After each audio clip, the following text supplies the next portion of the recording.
Well, I remember when they started showing up. It was back in the early mid-'70s, and all of a sudden, packaging in grocery stores started having these weird little symbols on them, and none of us really figured out what it was. And it was the Russians spying on us. It was the first, it was the first tracking systems on our buying habits. But anyway, I don't know. But it was called a barcode. Yeah. And they said, they're coming in with these scanners that, the checkers in the supermarkets, they're not going to have to enter manually the prices of everything that you do anymore. Yeah. And we're all going, whoopee, okay. And we saw these barcodes for a long time, and then finally, 50 years ago, they came out. Do you know the first item that was scanned from a barcode was a pack of Juicy Fruit gum? Oh, really? Yes. At a Marsh supermarket in Troy, Ohio. On that day, the barcode system began to change the world. And, in the old days when you checked out, you made sure that the person checking you out was hitting the right numbers, that they kind of line up. And we all kind of assumed that the barcodes would all be correct, right? It's not always the case. You better watch what the barcode pops up, too. Oh, really? It may not be the same as the price marked on the aisle. Well, there you go. Yeah. Because if they didn't, sometimes the barcode doesn't reflect the sale price. True. You still have to pay attention. You're right. But it did speed up checkouts. Yeah. Absolutely. And cut down on overhead. Right. And then they went to these self-checkouts. Yeah. And we're thinking, oh, man, how's this going to work? And in some places, it's not working real well because in some places, they're reducing the self-checkout because of theft issues. Well, I've watched the one over at Costco. They have this whole row. Oh, yes. Okay, and I'm looking over there, and I go, first of all, I get frustrated. I put the card in, it tells me to do this, and this machine's yelling at me. It's a good thing I don't have a hammer in my hand. Okay, that's number one. That's a little bit of a pet peeve. But I'm watching this, and I thought, this is a license to steal. Yeah. Oh, yeah. Oh, yeah. Especially when you go to the door and they hand them the ticket and they just draw a line through it. Yes, but now they're pretty good, and we got a good buddy over there, too, that helps me out, Dan. I know. Dan helps me out all the time in the self-checkout. But they do, when they're checking you out at the door, they are looking at numbers of items. And I don't know how closely they're looking, but they seem to be doing okay. I don't know. Look, it's a great system, don't get me wrong. Yeah. But I don't know.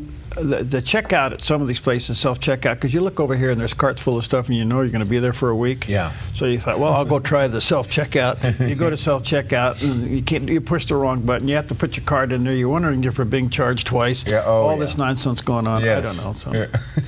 So, I guess I'm acting like a frustrated old person. Isn't technology wonderful? Oh, it's just a hoot. Yeah. It's just a hoot. Okay. Enjoy your barcode day. Okay, all right. And shake somebody's hand. It's National Handshake Day. All right. And the origin of the handshake is hard to pinpoint.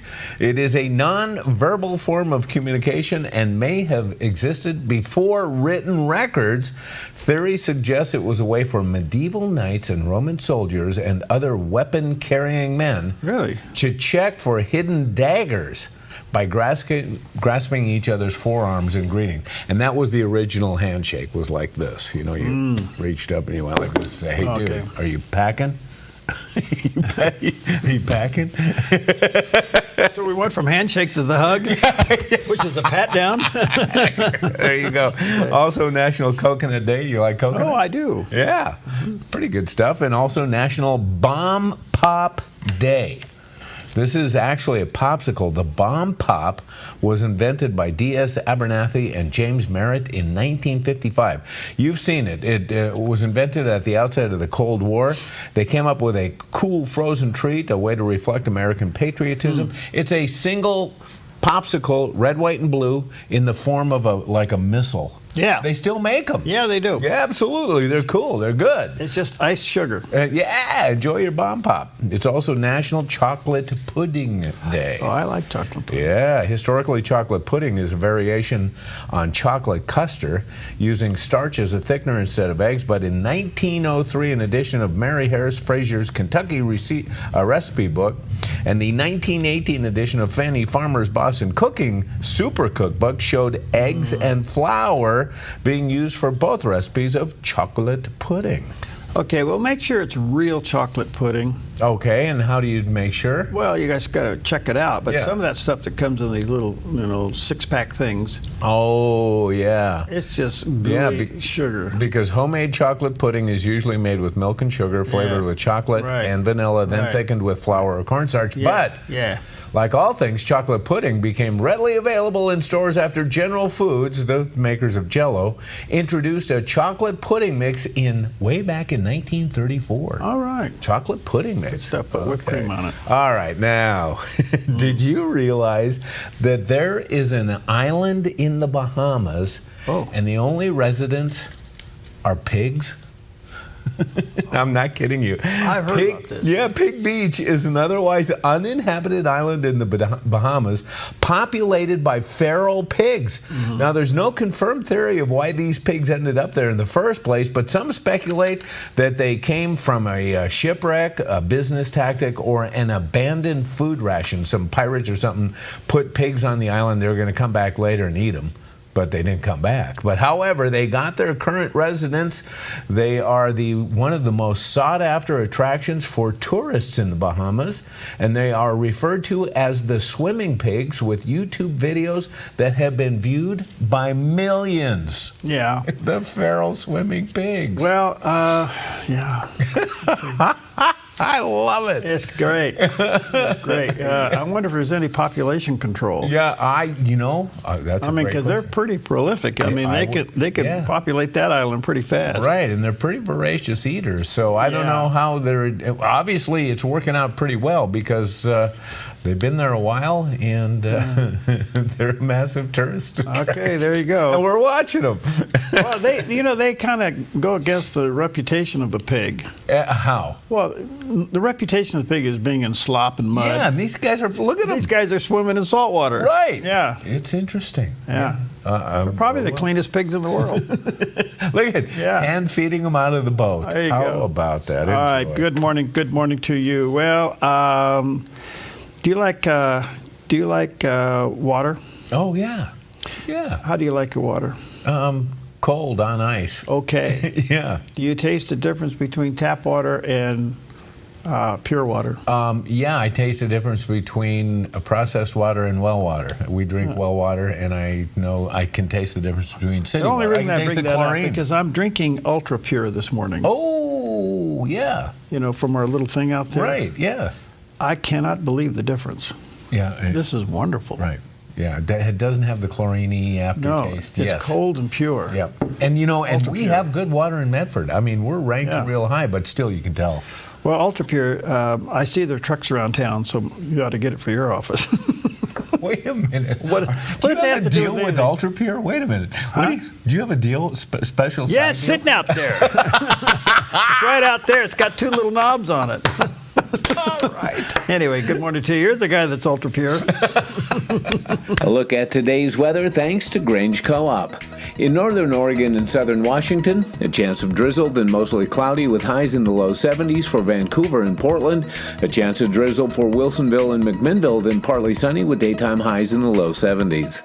Moving down the Willamette Valley with a slight chance of drizzle, then partly sunny in low 70s in Salem. Decreasing clouds becoming partly sunny with highs in the low to mid 70s for Albany, Corvallis, and Eugene. In central Oregon, mostly sunny skies with daytime high temperatures in the low 80s in Prineville and mid to upper 70s in Bend and Sun River. Over in Boise, Idaho, sunny in upper 80s with a light northwest wind. Early patchy fog along the Oregon coast, then clearing to sunny to mostly sunny with highs in the mid to upper 60s for Coos Bay and Port Orford, mid 50s in Brookings, and low 60s around Crescent City, California. In southern Oregon, partly sunny for the Rogue Valley, gradually becoming sunny with daytime high temperatures in the mid-80s for Grants Pass and Medford and low 80s in Ashland. In Klamath Falls, sunny and near 82. Into northern California, sunny with a high in the mid-80s around Wairika. Sunny with daytime high temperatures in the mid-90s for Redding and Chico and low 90s around Sacramento with a light west wind. In the Bay Area, sunny with daytime highs in the mid-80s for Santa Rosa and Napa. Sunny and breezy in San Francisco with a high near 69 and a west wind gusting up to 24 miles per hour. And today in San Jose, sunny and low 80s. It's a snapshot of your Thursday weather from Grange Co-op. All right, and a beautiful shot of the morning there. You know what's interesting? You notice that shadow at this time of the day is a little bigger? You know why? Why? The sun's coming up a little later. True. Yeah. Yeah, so there it is. All right. Beautiful day in the neighborhood. All right, enjoy your day. And here we have some encouragement with Pastor Greg Laurie as he encourages us to look for the exit sign when it comes to temptation. A man sins when he's drawn away by his own desires, the Bible says. So we are responsible. You say, well, the temptation was too strong. It was irresistible. That's not true. Nothing is irresistible. Even though there's a song about it, you can resist it. The Bible says, resist the devil and he will flee from you. But first it says, submit to God. So first I submit to God, then I resist the devil. 1 Corinthians 10:13 says there's no temptation that you're going to face that is not common to everybody else. But God, who is faithful, will not allow you to be tempted above your capacity to resist, but will with temptation make a way of escape that you may be able to bear it. Bottom line, there's always an exit sign. You just need to look for it. Yeah. Boy, that is so true. Yeah, in today's world where everything is instant satisfaction, Yeah. and it's kind of like, oh, God knows, and I'll repent later. Oh, yeah. Biggest trap of the enemy. Oh, Boy. yeah. All right. Good morning to you. 14 past the hour. Let's take a look at some big stories out there. In the midst of everything going on, apparently they're starting to uncover a lot of what's going on in the previous administrations that relates to what they call the auto pin. And one of the former aides to former President Joe Biden told Congress that she had authorization to direct the auto pin signatures for the president, but does not know who gave the final order. So there's another layer from the person who applied the auto pin to the people or person who gave the okay to do it. And that brings up the subject, who was writing the order to be auto pinned. Yeah. Yeah. So this thing is starting to fall apart and become serious. Now, why are they going back on this? Well, first of all, I think we need to know. Oh, I think so too, yeah. And secondly, that it isn't abused in the future. Right. And third, was the auto pin used on policies that the president had nothing to do with? Yeah, I think we've already seen that probably was the case, especially in listening to a story from Speaker Mike Johnson. Okay. In the meantime, the president, was in NATO, and he actually comes out of NATO. He goes to NATO, and everybody's kind of like, oh, here he comes. He's there, and everybody just kind of Googles over him. Yeah, he's the man of the hour. He's the man of the hour, and he got everybody to raise their contribution. Like, went from 2% to 5%, over doubled? It's stunning. It is. Anyway, but in the meantime, while he's over there, as you know, some news outlets over here was passing the narrative that the attack on Iran was not that successful. Right. Well, that exploded the president and others, and the president slammed the fake news media outlets during his NATO press conference, and basically say that is absolutely crazy, and he was pretty upset about it. Now, let me just pause here. I wish we could have gone live about 40 minutes ago. Okay. And played the news conference from the Pentagon, where the generals were explaining what went on. But more importantly, they had somebody within the Pentagon for the last 14 years tracking this. That's amazing. They knew everything about this site. We're talking about Fordo and the other two, but primarily Fordo. They knew where the holes were. They knew the material that went in, the material that went out. They knew the air tunnels that went in, the air tunnels that came out. They've been tracking this day and night. They knew exactly what was in there. Amazing. Okay? Yeah. And they just had that news conference a little while ago. Well, the president is pretty upset that the news media, the legacy news media, would come out and say, well, you just bumped them back a little bit. They'll be back. And this was not only fake news, this was a slap in the face of those who risked their lives to go do it. That's a great point. Yes. Yeah, and isn't it interesting, though, that the news media, the legacy news media, is more interested in cheering against our president than accurately giving us an assessment of what really happened there. Well, Iran, Israel, and the United States all pretty much agree that it was very successful and knocked the nuclear program out. And you make a good point there. As we see this debate going between the administration and legacy news media about how effective it was, I think the most accurate assessment of this comes from Israel. They're the ones with the most at stake, and they say devastating. Yeah, they have people on the ground. They've already been in there. Now, as much as Israel, or as much as Iran said, yeah, we're knocked down, I mean, Israel said, no, you're knocked down, you're out. Yeah. Okay. Yeah. The Supreme Leader yesterday, now, you wonder if this guy is mental. Yeah, right. Okay. He said yesterday he claimed victory over Israel. The Ayatollah claimed victory over Israel and said his country had delivered a hand slap to the United States' face. And this, by the way, his first public appearance since, June 19th. And he told viewers that the U.S. had only intervened in the war because it felt that it did not, if it did not intervene, that the Zionist Israel regime would have utterly been destroyed. Now, this ought to tell you, can you imagine these poor people in Iran listening to this nonsense? Oh, yeah, yeah. But that's what they did. Right. So the Supreme Leader is basically saying, we beat Israel, and the United States, it was a slap in the face because the United States came in and helped them where they could. Well, okay. Look, this kind of rhetoric is going to force finishing the job another way. Oh, yeah. Yeah. Okay, yeah. so we'll see where this goes. Yeah. But this is continuing on. I wish, again, if you get time throughout the day, you may want to go back after our morning show where we finish telling you all the other truthful things. You may want to go watch this news conference from the Pentagon, from the general and the secretary, talking about how strategic this was, not only planned out and carried out, but it was not an overnight thing. They have been watching this for quite some time. They knew exactly where everything is. That's an interesting element that we didn't know. Yeah. So this is intelligent. Yeah. We don't know this stuff. Now, there's another part of this equation. Everybody's concerned about the 60% enriched uranium. Where is it? I think they know.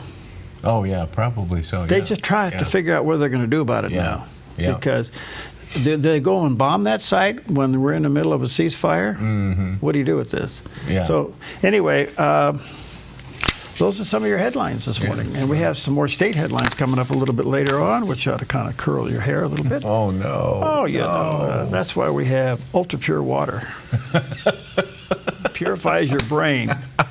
You're going to be the smartest person in the room this morning if you drink 2 cups of this and only 1 cup of coffee.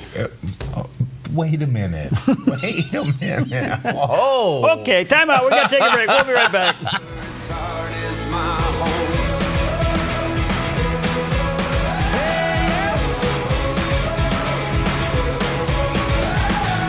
Everybody has feelings. Everybody got. What if your next ride was more than just a ride? What if it was an epic adventure filled with unforgettable memories? At Panoramic Moto Tours, we take you beyond the ordinary, offering curated routes, privately guided with all the details handled. Our passion is to share the joy of riding incredible roads, exploring new sights and towns, and connecting with others and sharing our stories. Sound good to you? What are you waiting for? Let's create your custom tour, or join us on one of our upcoming tours. The Lost Coast and Trinity Alps, May 16th through the 19th, or the Oregon Coast and Cascades Tour, June 22nd through the 26th. Just click the Tours tab at panoramicmototours.com or call 541-622-3844. panoramicmototours.com. Your next adventure starts here.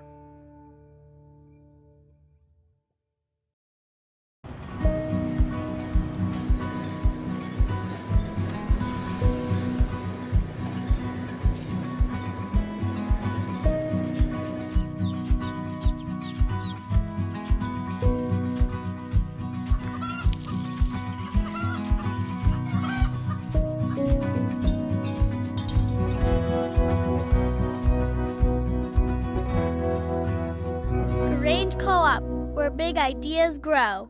They travel across America to give an answer for questions, doubts, and challenges concerning faith. The Gospels are historically reliable. Their mission, present truth, faith, and help people find purpose. Not based on blind faith. Join them as they strive to make a lasting impact on lives and hearts for Christ. They're either all wrong or one of them's right. I got to go to the Gospels of Matthew, Mark, Luke, and John. Don't miss Give Me an Answer, weekdays at 3 on the Dove TV.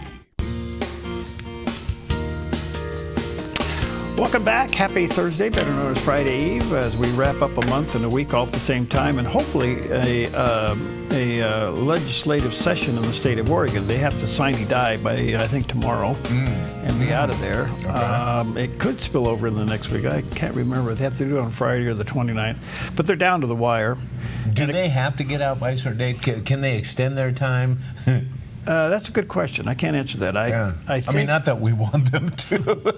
Well, you want them out of there. Yeah. I think they can leave early. Okay. But I think they have to be out by a certain date. Now, I'd have to go look at that. I don't. Yeah, I want. Somebody's yelling at the screen right now. Okay. Okay. But as you know, one of the great controversies during this session was the wildfire map, which it was the genius work of Senator Jeff Golden out of Ashland. That really, he puts out this wildfire map, and everybody goes crazy. And I mean, literally went crazy, and it ruined the home values, resale value, and the insurance coverage of homes all across the state. The map was not well thought out. It was a knee-jerk reaction. Well, thank God. And you know what? We ought to be encouraged a little bit here. It shows you when people stand up, they can push back, and they did. And they have brought the map back for reconsideration. Well, it's even gone one step further. They are repealing it, and it's now gone. The Senate Bill 83 is gone to the governor's desk for signature, which will be repealing the statewide wildfire hazardous map. Is going to be completely repealed. Now, the damage from this is the insurance industry, in many cases, have made their old wildfire map to determine who they're going to cover, of course, or how much they're going to charge. So it opened Pandora's box. Okay. So in the meantime, as you know, the governor's trying to figure out how in the world we're going to find the extra money to fight wildfires when the federal government is making DOGE cuts and things like that. So they had House Bill 3940, and so they looked at several things. You know, they were going to, remember the kicker? Oh, yeah. They were going to dip into the kicker, right, and then they were going to dip into this fund and that, and then the rainy day fund. Well, it looks like that they are going to House Bill 3940, wildfire mitigation funding, is going to introduce a new tax on oral nicotine products.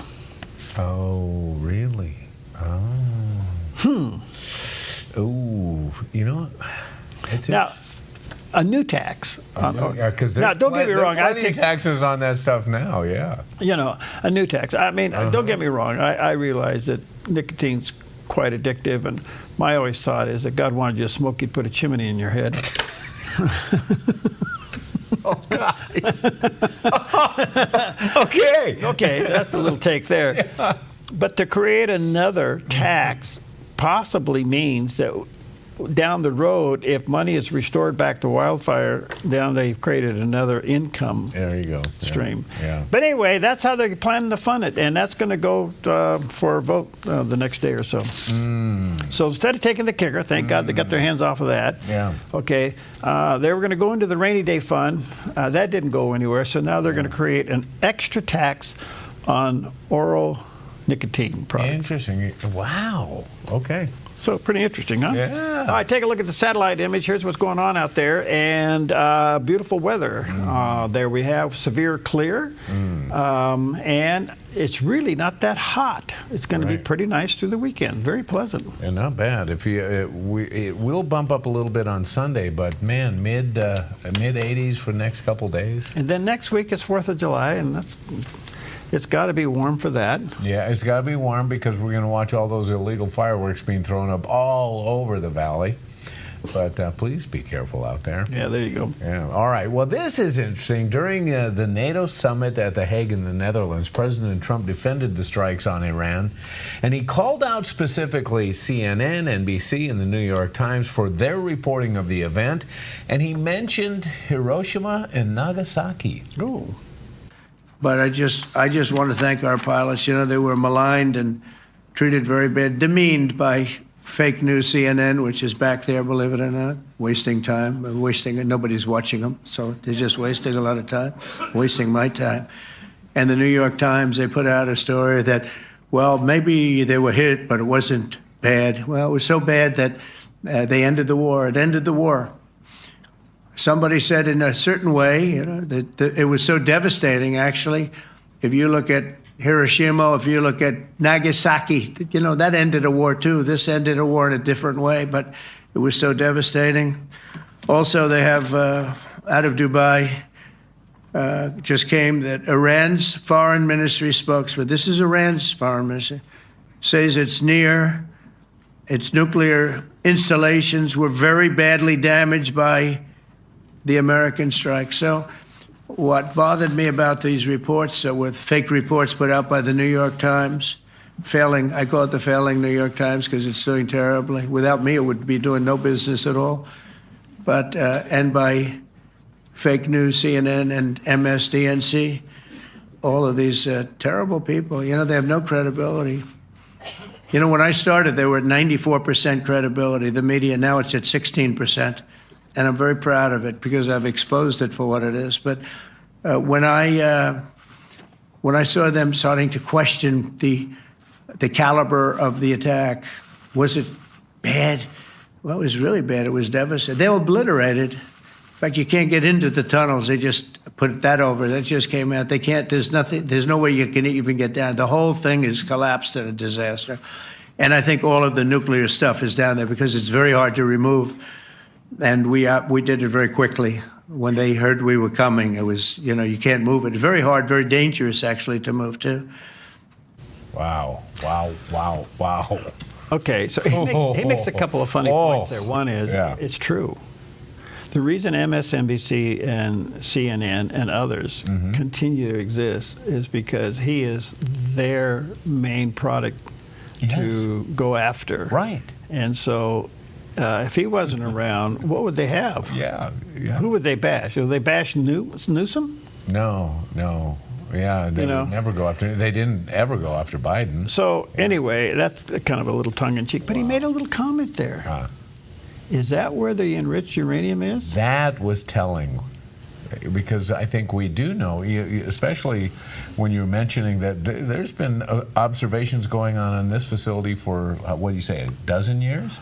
Oh, a long time. Yeah. And so here's the thought. Why wouldn't it be there? Yeah, right. Isn't that where it's supposed to go in order to finish the project? I think so. I don't know. I don't know. Yeah. I don't know. I'm not a nuclear scientist. I interview them and I play one on TV, but I'm not one. Anyway, I was just wondering if that was a little bit of a... Yeah, might be something there. Okay. All right. What do we have today? Oh, pudding. Yeah, chocolate pudding and bomb pops. Oh, bomb pops. Bomb pop and coconut. Put coconut on it. Yeah. You know, coconut is really healthy. Is it? Yes. You like coconut milk? I like it. Yes, I like everything coconut. Yep. Okay. Well, we'll take a coconut break. We'll be right back.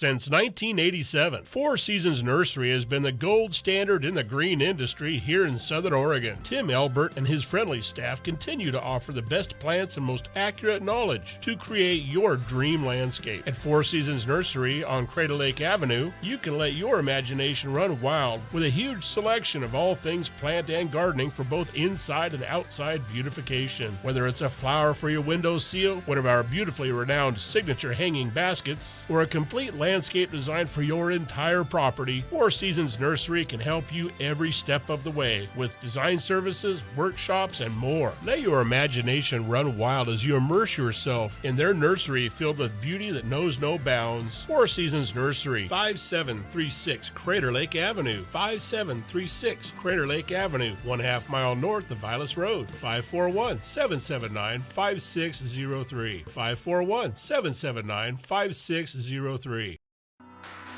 Life is complicated enough. Why worry about what to do with your extra car? Skip the costs of maintaining it, storing it, insuring it, or renewing registration. Car repairs? Forget about it. Here's one easy solution to your car problem. Donate it to our station. It's fast, free, tax deductible, and if you donate, you're going to feel incredible knowing you're supporting quality programming. Interested? Just call this toll-free number or donate online. Thank you.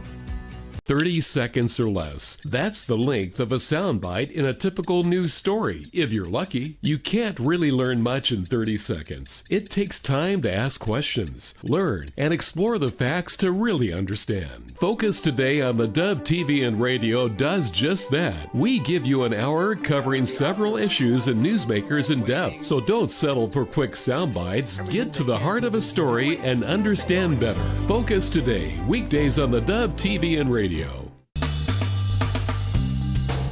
Good morning to you. Happy Thursday, better known as Friday Eve, and a week away from the 4th of July weekend.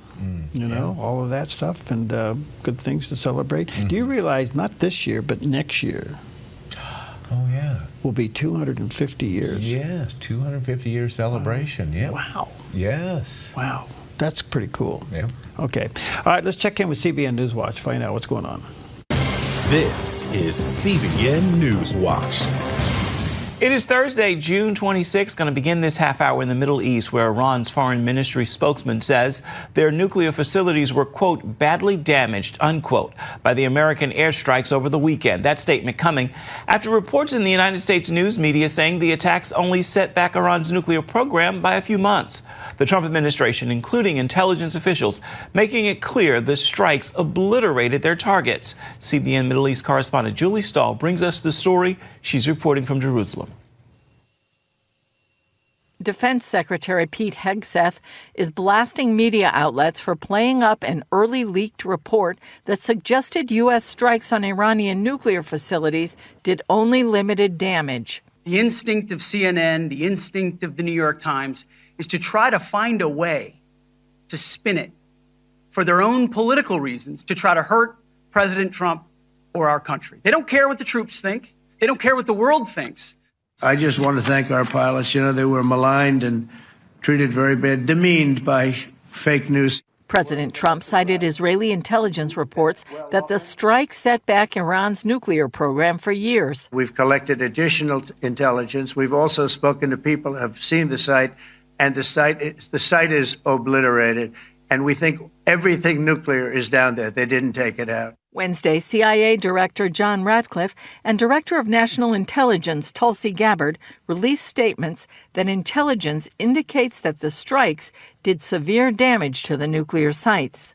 Trump announced U.S. officials will meet with the Iranians next week, though he no longer believes a nuclear agreement is necessary. Trump's Special Mideast Envoy Steve Witkoff says Iran must give up any plans to ever again enrich uranium and weaponize it. He also announced the Abraham Accords will soon expand, with surprising nations expected to join and make peace with Israel. We're hoping for normalization across an array of countries that maybe people would have never contemplated would come in. Meanwhile, Trump is turning his sights from Iran to Israeli prosecutors who are trying Prime Minister Benjamin Netanyahu, calling it a witch hunt. Trump posted that Netanyahu has fought harder than anyone to protect Israel, and he deserves much better than this, and so does the state of Israel. Bibi Netanyahu's trial should be canceled immediately. CBN News spoke with Israelis in Beersheba at the site of Tuesday's missile strike. Police spokesman Dean Elsden says Israelis are resilient. We're not a scared nation, and the second thing I wanted to tell you is to thank you for your support and all your viewers' support. Israeli Christian Arab Yosef Haddad thanked President Trump profusely for backing Israel and entering the war. And he had a message. Finish the job. Eliminate the IRGC, free Iran, and bring security to the Israeli people, bring security and stability to the Middle East, and you will bring security to the United States. Julie Stahl, CBN News, Jerusalem and Beersheba. The debate about the success of the U.S. airstrikes has been a major topic of conversation the last few days in American and international circles. On this week's episode of The Global Lane, former Deputy National Security Advisor Victoria Coates explains why she agrees with President Trump's view that Iran's nuclear capabilities have been destroyed. I'm more in the obliteration camp. I think that knowing what I know about the planning for this operation, which has been going on for more than a decade, and the ordnance that was dropped on these 3 sites, it's hard to see them coming out in any way intact. And it's important to realize that what was leaked, and it was leaked via a couple of reporters who were responsible for hits like the Hunter Biden laptop, the Steele dossier. These are the outlets that had received, and the individual reporters that had received those false pieces of information in the past. So this is clearly a playbook that's being followed here to leak an early assessment, which that makes that judgment with, in Intel speak, low confidence, which means they don't know. And so I think you have outlets like CNN, the New York Times, in a race to be wrong, because they'd rather be wrong and discredit the president than wait and report accurately that this was a successful strike. Yeah, they don't want to give him any credit or the pilots who actually did the mission. A recent report suggests that 900 pounds of Iranian uranium is missing, may have been moved or hidden elsewhere. Additionally, unverified reports are indicating that other countries might be assisting Iran in acquiring nuclear warheads or in rebuilding their program. And an Iranian government official has also stated that they're already constructing a new enrichment facility. So is this Iranian propaganda? What are your thoughts on these developments?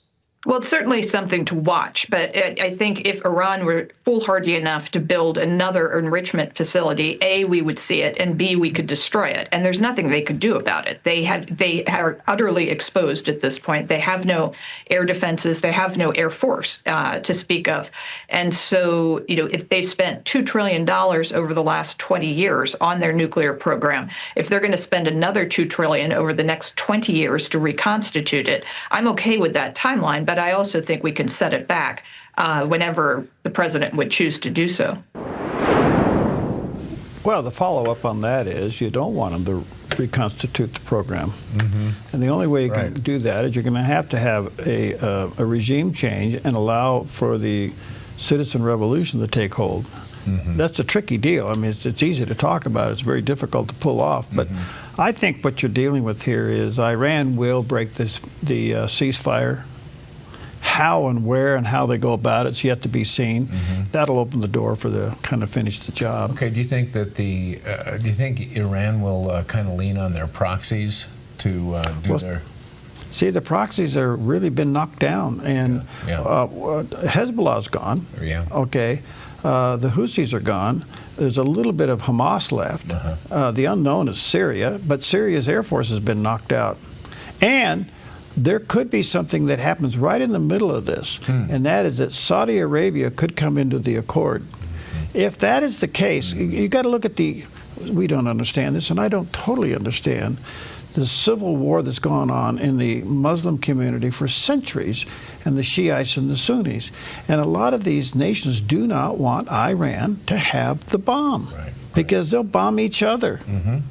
But you know what the end goal is of all of them? What? I don't care, even the friendly ones. The end goal is to wipe out Israel. Right. So it's really a chess game. Yeah. And boy, it's serious stuff. Yeah. But I think Iran, it's just a matter of time. They're going to break the ceasefire, and then what? Yeah. Then what are we going to do? I don't know. Okay. All right, here's a guy that breaks things and puts them back together. A look at today's weather thanks to Grange Co-op. In northern Oregon and southern Washington, a chance of drizzle, then mostly cloudy with highs in the low 70s for Vancouver and Portland. A chance of drizzle for Wilsonville and McMinnville, then partly sunny with daytime highs in the low 70s. Moving down the Willamette Valley with a slight chance of drizzle, then partly sunny in low 70s in Salem. Decreasing clouds becoming partly sunny with highs in the low to mid 70s for Albany, Corvallis, and Eugene. In central Oregon, mostly sunny skies with daytime high temperatures in the low 80s in Prineville and mid to upper 70s in Bend and Sun River. Over in Boise, Idaho, sunny in upper 80s with a light northwest wind. Early patchy fog along the Oregon coast, then clearing to sunny to mostly sunny with highs in the mid to upper 60s for Coos Bay and Port Orford, mid 50s in Brookings, and low 60s around Crescent City, California. In southern Oregon, partly sunny for the Rogue Valley, gradually becoming sunny with daytime high temperatures in the mid-80s for Grants Pass and Medford and low 80s in Ashland. In Klamath Falls, sunny and near 82. Into northern California, sunny with a high in the mid-80s around Wairika. Sunny with daytime high temperatures in the mid-90s for Redding and Chico and low 90s around Sacramento with a light west wind. In the Bay Area, sunny with daytime highs in the mid-80s for Santa Rosa and Napa. Sunny and breezy in San Francisco with a high near 69 and a west wind gusting up to 24 miles per hour. And today in San Jose, sunny and low 80s. It's a snapshot of your Thursday weather from Grange Co-op. All right, a beautiful shot there on the of the valley. I want to come back to broken bones. Okay, thank you so much. Well, it's in our devotional today. Oh, is it? Yeah. Okay. The more a muscle is broken down, the more likely it's to build back up. Okay. Have you ever heard of the term osteoclasts? No. Have you ever heard of the term osteoblasts? No. Okay, the process of remodeling. Do you know we have 206 bones in our body? I didn't know that. Well, you broke a couple of them. Okay? Yeah, I did. The process of remodeling is intensified when a bone is broken. Oh. Osteoplasts helps rebuild the bone. Okay. There's a period of weakness where the bone is more vulnerable for re-injury. That's why we wear casts. But eventually, the bone ends up stronger than it was to begin with because of the body's overcompensates. Hot dog. Yeah. Did you hear that, Pam? Yeah. I told you it's going to be the second opening weekend. Very rarely does the bone break in the same place twice. Oh, wow. Because the bone is thicker and stronger than it was before the break. Wow. Well, you know what? That is great encouragement. Now, that has to do with your right leg. Yeah. But spiritually speaking, when God breaks you, He makes you stronger. Yeah, when He breaks you in an area of your life, that is true. He makes you stronger. And that goes to the saying I've always said, whatever God saves you from, brings you through, He makes you on and makes you a minister to. Mm-hmm. So even, Jerry, you made the word for you today. Right. Today. And you know what Pam's saying right now? That's right. He's going to minister and he's going to extol the virtues of not skiing in the fog. Well, there's some things dumb doesn't fix. Let's move on. All right. Yesterday we had a great story about a great car line, the Packard.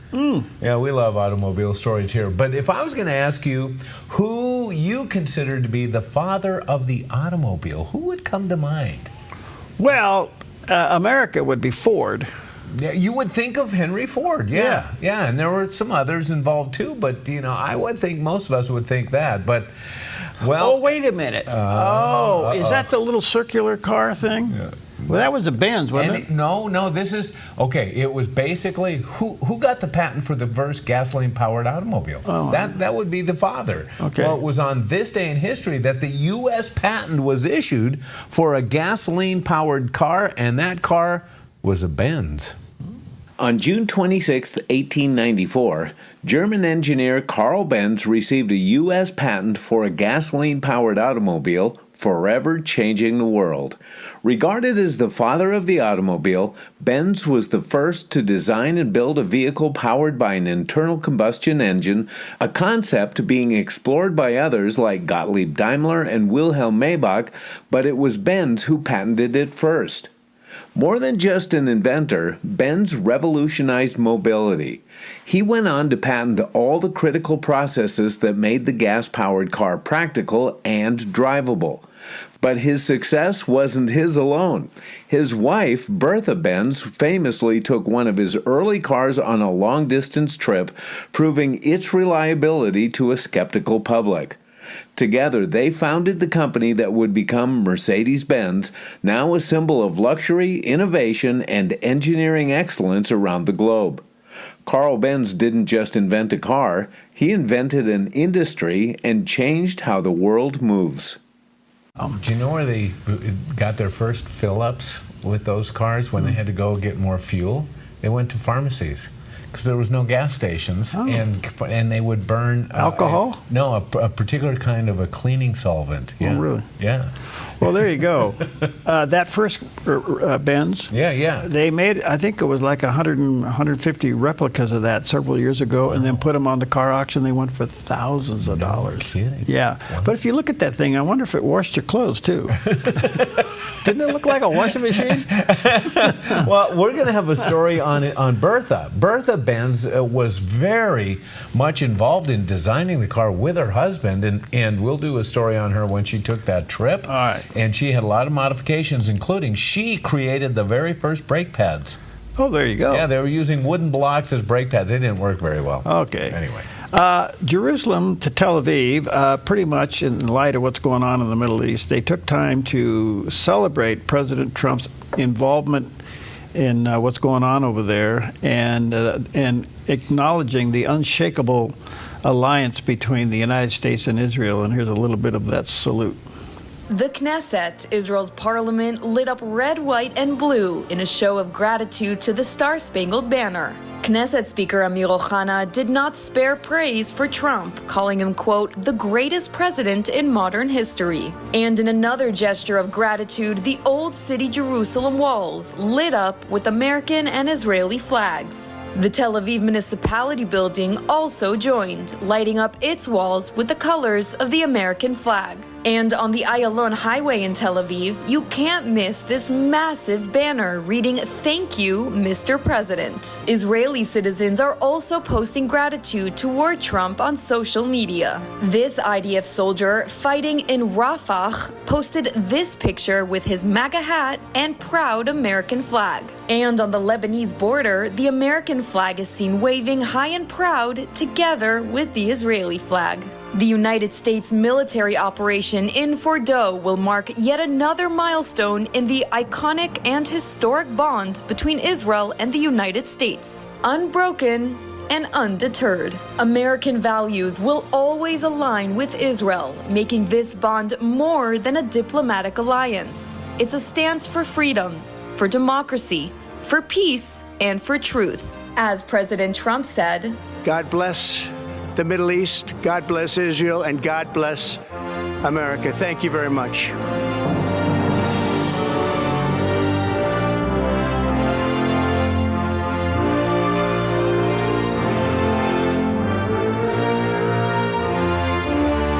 God bless. There you go. Wow. That's pretty amazing. Yeah. I wonder if this 4th of July, if there's going to be some U-2 flyovers. Oh, yeah. And watch the crowd go crazy. Yeah. Yeah. All right. Well, we're going to fly over Jerry's pudding. We'll be right back. Everything changed, 2 hours got washed away. When mercy found me. Life has many challenges. When you need answers, theDove.us is here with encouragement, videos, news, and information to restore, renew, and point you to what matters most. Turn to theDove.us, encouraging and informative. Go where the wild runs deep. At Hellgate Jetboat Excursions, you feel the power of the mighty Rogue River as you take in the sights and sounds of nature, journey through Hellgate Canyon, and adventure through the breathtaking wilderness. Enjoy brunch or dinner on the open-air deck of the exclusive Hellgate River Lodge, and end your adventure with our exciting jetboat spins. It's a memory in the making with family and friends. Book your adventure at Hellgate.com. Hellgate Jetboat Excursions, where adventure runs wild. Welcome to Rise Direct Primary Care. Imagine a healthcare experience where you're known by name, cared for like family, and treated with compassion. How is that possible? With an affordable, flat monthly membership, you receive unlimited primary care and minor urgent care visits. No insurance needed. At Rise Direct Primary Care, we offer a friendly, affordable healthcare experience where you get a whole hour with your provider. Located in Central Medford and accessible by phone or text, we can typically get you in the same or next day. We prescribe urgent care medications directly from our office, saving you a trip and wait time at the pharmacy when you'd rather be at home getting better. Personalized medical care with a human touch. Rise Direct Primary Care is all about healing the sick with compassion and keeping the healthy healthy. Rise Direct Primary Care. We're here for you. Visit risehealthdpc.com or call or text us 541-827-8603. 541-827-8603. From top home sellers in the Valley with John L. Scott. To making RV consignment effortless. American RV, where Team Toner gets your RV sold fast. Okay, welcome back. There's an interesting person out there. I've seen him on television quite a bit. I look forward to interviewing someday. His name is Mossab Hassan Youssef. He's the son of the Hamas co-founder. Oh, yeah. And he's been a convert. Yeah. Okay. And he talked with PragerU and answered the question if America should take away any lessons from October 7th. And here's what he had to say. 9/11 was a big surprise for the United States because the terrorists used non-conventional weaponry. They turned commercial airplanes into a deadly weapon, which hit the American economy in its core. So that was a very evil act. And there is no democracy, there is no modern army that is prepared for such a thing coming from within. Terrorists or foreign entities would manage to smuggle a mass destruction weapon, biological weapon, a nuclear weapon into the American soil. So this would be one. But I think today, watching social media and how easily people swayed by foreign entities, I worry about cyber terrorism. The governments, I'm sure they study every possibility of a potential threat, but also what is life if you just want to invest entire life just at defense. This is why we don't wait for them. It's why sometimes offense is part of defense. And the American offense through Israel to eradicate Hamas in Gaza is part of it. It's part of this strategy, that there is a common enemy. The sanctions on Russia is part of this. Sanctions on China is part of that. Because when you see that the enemy is inflating and getting more empowered, we have to make sure that we trim them. But there will always be surprises. And who knows what would be next. This is why the United States should always continue to be superior in Navy, in Air Force, in defense system. I'm very grateful for the American government support to help Israel during this crisis. That's pretty stunning. Very much so. So there's a part of that. He thinks, obviously cyber attack and social media. I think there's one other element, and we're just scratching the surface of AI. Oh, yeah. There's evidence out there now that AI can produce anything. You can produce anything on AI. So you could literally produce a false story and create almost a civil unrest. Yes. Yeah. And True. so that's the danger of it. Yeah, so, I agree. Do you know Jesus? You may want to get to know him. Yeah, absolutely.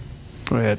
All right. Well, I found another of those online moments that makes you feel good and puts a smile on your face. A daughter captured a moment so sweet, it's gone viral on social media and raised the bar for love everywhere. In the video, it's pouring rain, but her dad is standing outside with a huge umbrella, waiting patiently for her mom to get home from work. As soon as she pulls up, he walks over to her door, ready to escort her inside without a drop of rain touching her. The wholesome act of love has melted hearts online, with one commenter saying, "Happiness is in the little things." Okay, guys, get an umbrella. Get ready. Just those small little acts of kindness. Oh, yeah. They go a long ways. Like pay forward. Yeah. There you go. Joshua 24, verse 15. But as for me and my house, we will serve the Lord. Have you made that determination? As for you and your household, are you going to serve the Lord no matter what? Amen. There you go. Mm-hmm.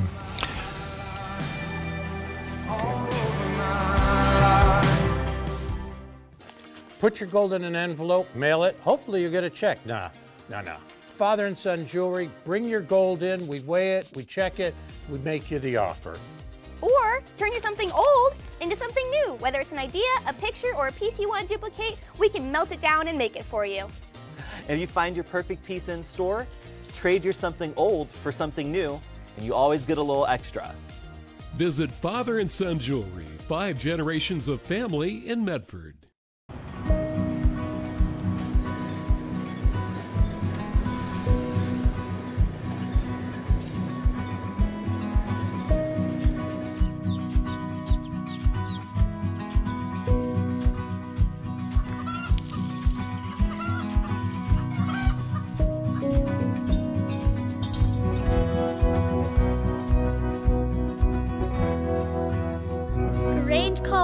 Where big ideas grow. Stewardship begins with the knowledge that nothing belongs to us, but everything belongs to the Lord. This helps us to run a business not in the fear of lack, but in the assurance of His care and provision. Such a perspective eliminates the drive to sell and replaces it with a heart that says serve. This begins with serving our clients and coworkers with integrity and genuine care. That's why McKelly's is automotive service with a heart for God and treating others as we ourselves would want to be treated. Our promise is to never sell our clients anything we don't believe they need. Another is to do all we can to meet other needs, such as shuttle service and loaner cars, or taking the time to really listen, even at times praying with our customers. Sometimes this means sacrifice, going above and beyond, but that's why I work for Kelly's Automotive Service, honoring God while serving people with honesty and integrity. At Sweet Tea Express, we've got you covered. Order at the counter and our friendly service staff will do the rest. Burgers, salads, sandwiches, barbecue platters, sides, and more. Smoked, grilled, and served to perfection. Sweet Tea Express, breakfast, burgers, and barbecue.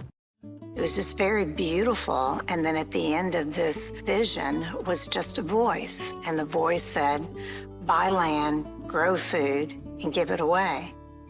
And I woke up thinking, no, I can't do that. He goes, if this house sells, that's going to be God saying go to the farm. And we got a call from the real estate agent. Thursday on the 700 Club, right here on the Dove TV. Watch In Touch with Dr. Charles Stanley, Sundays at 8 a.m. and 3 p.m. on the Dove TV, encouraging and informative.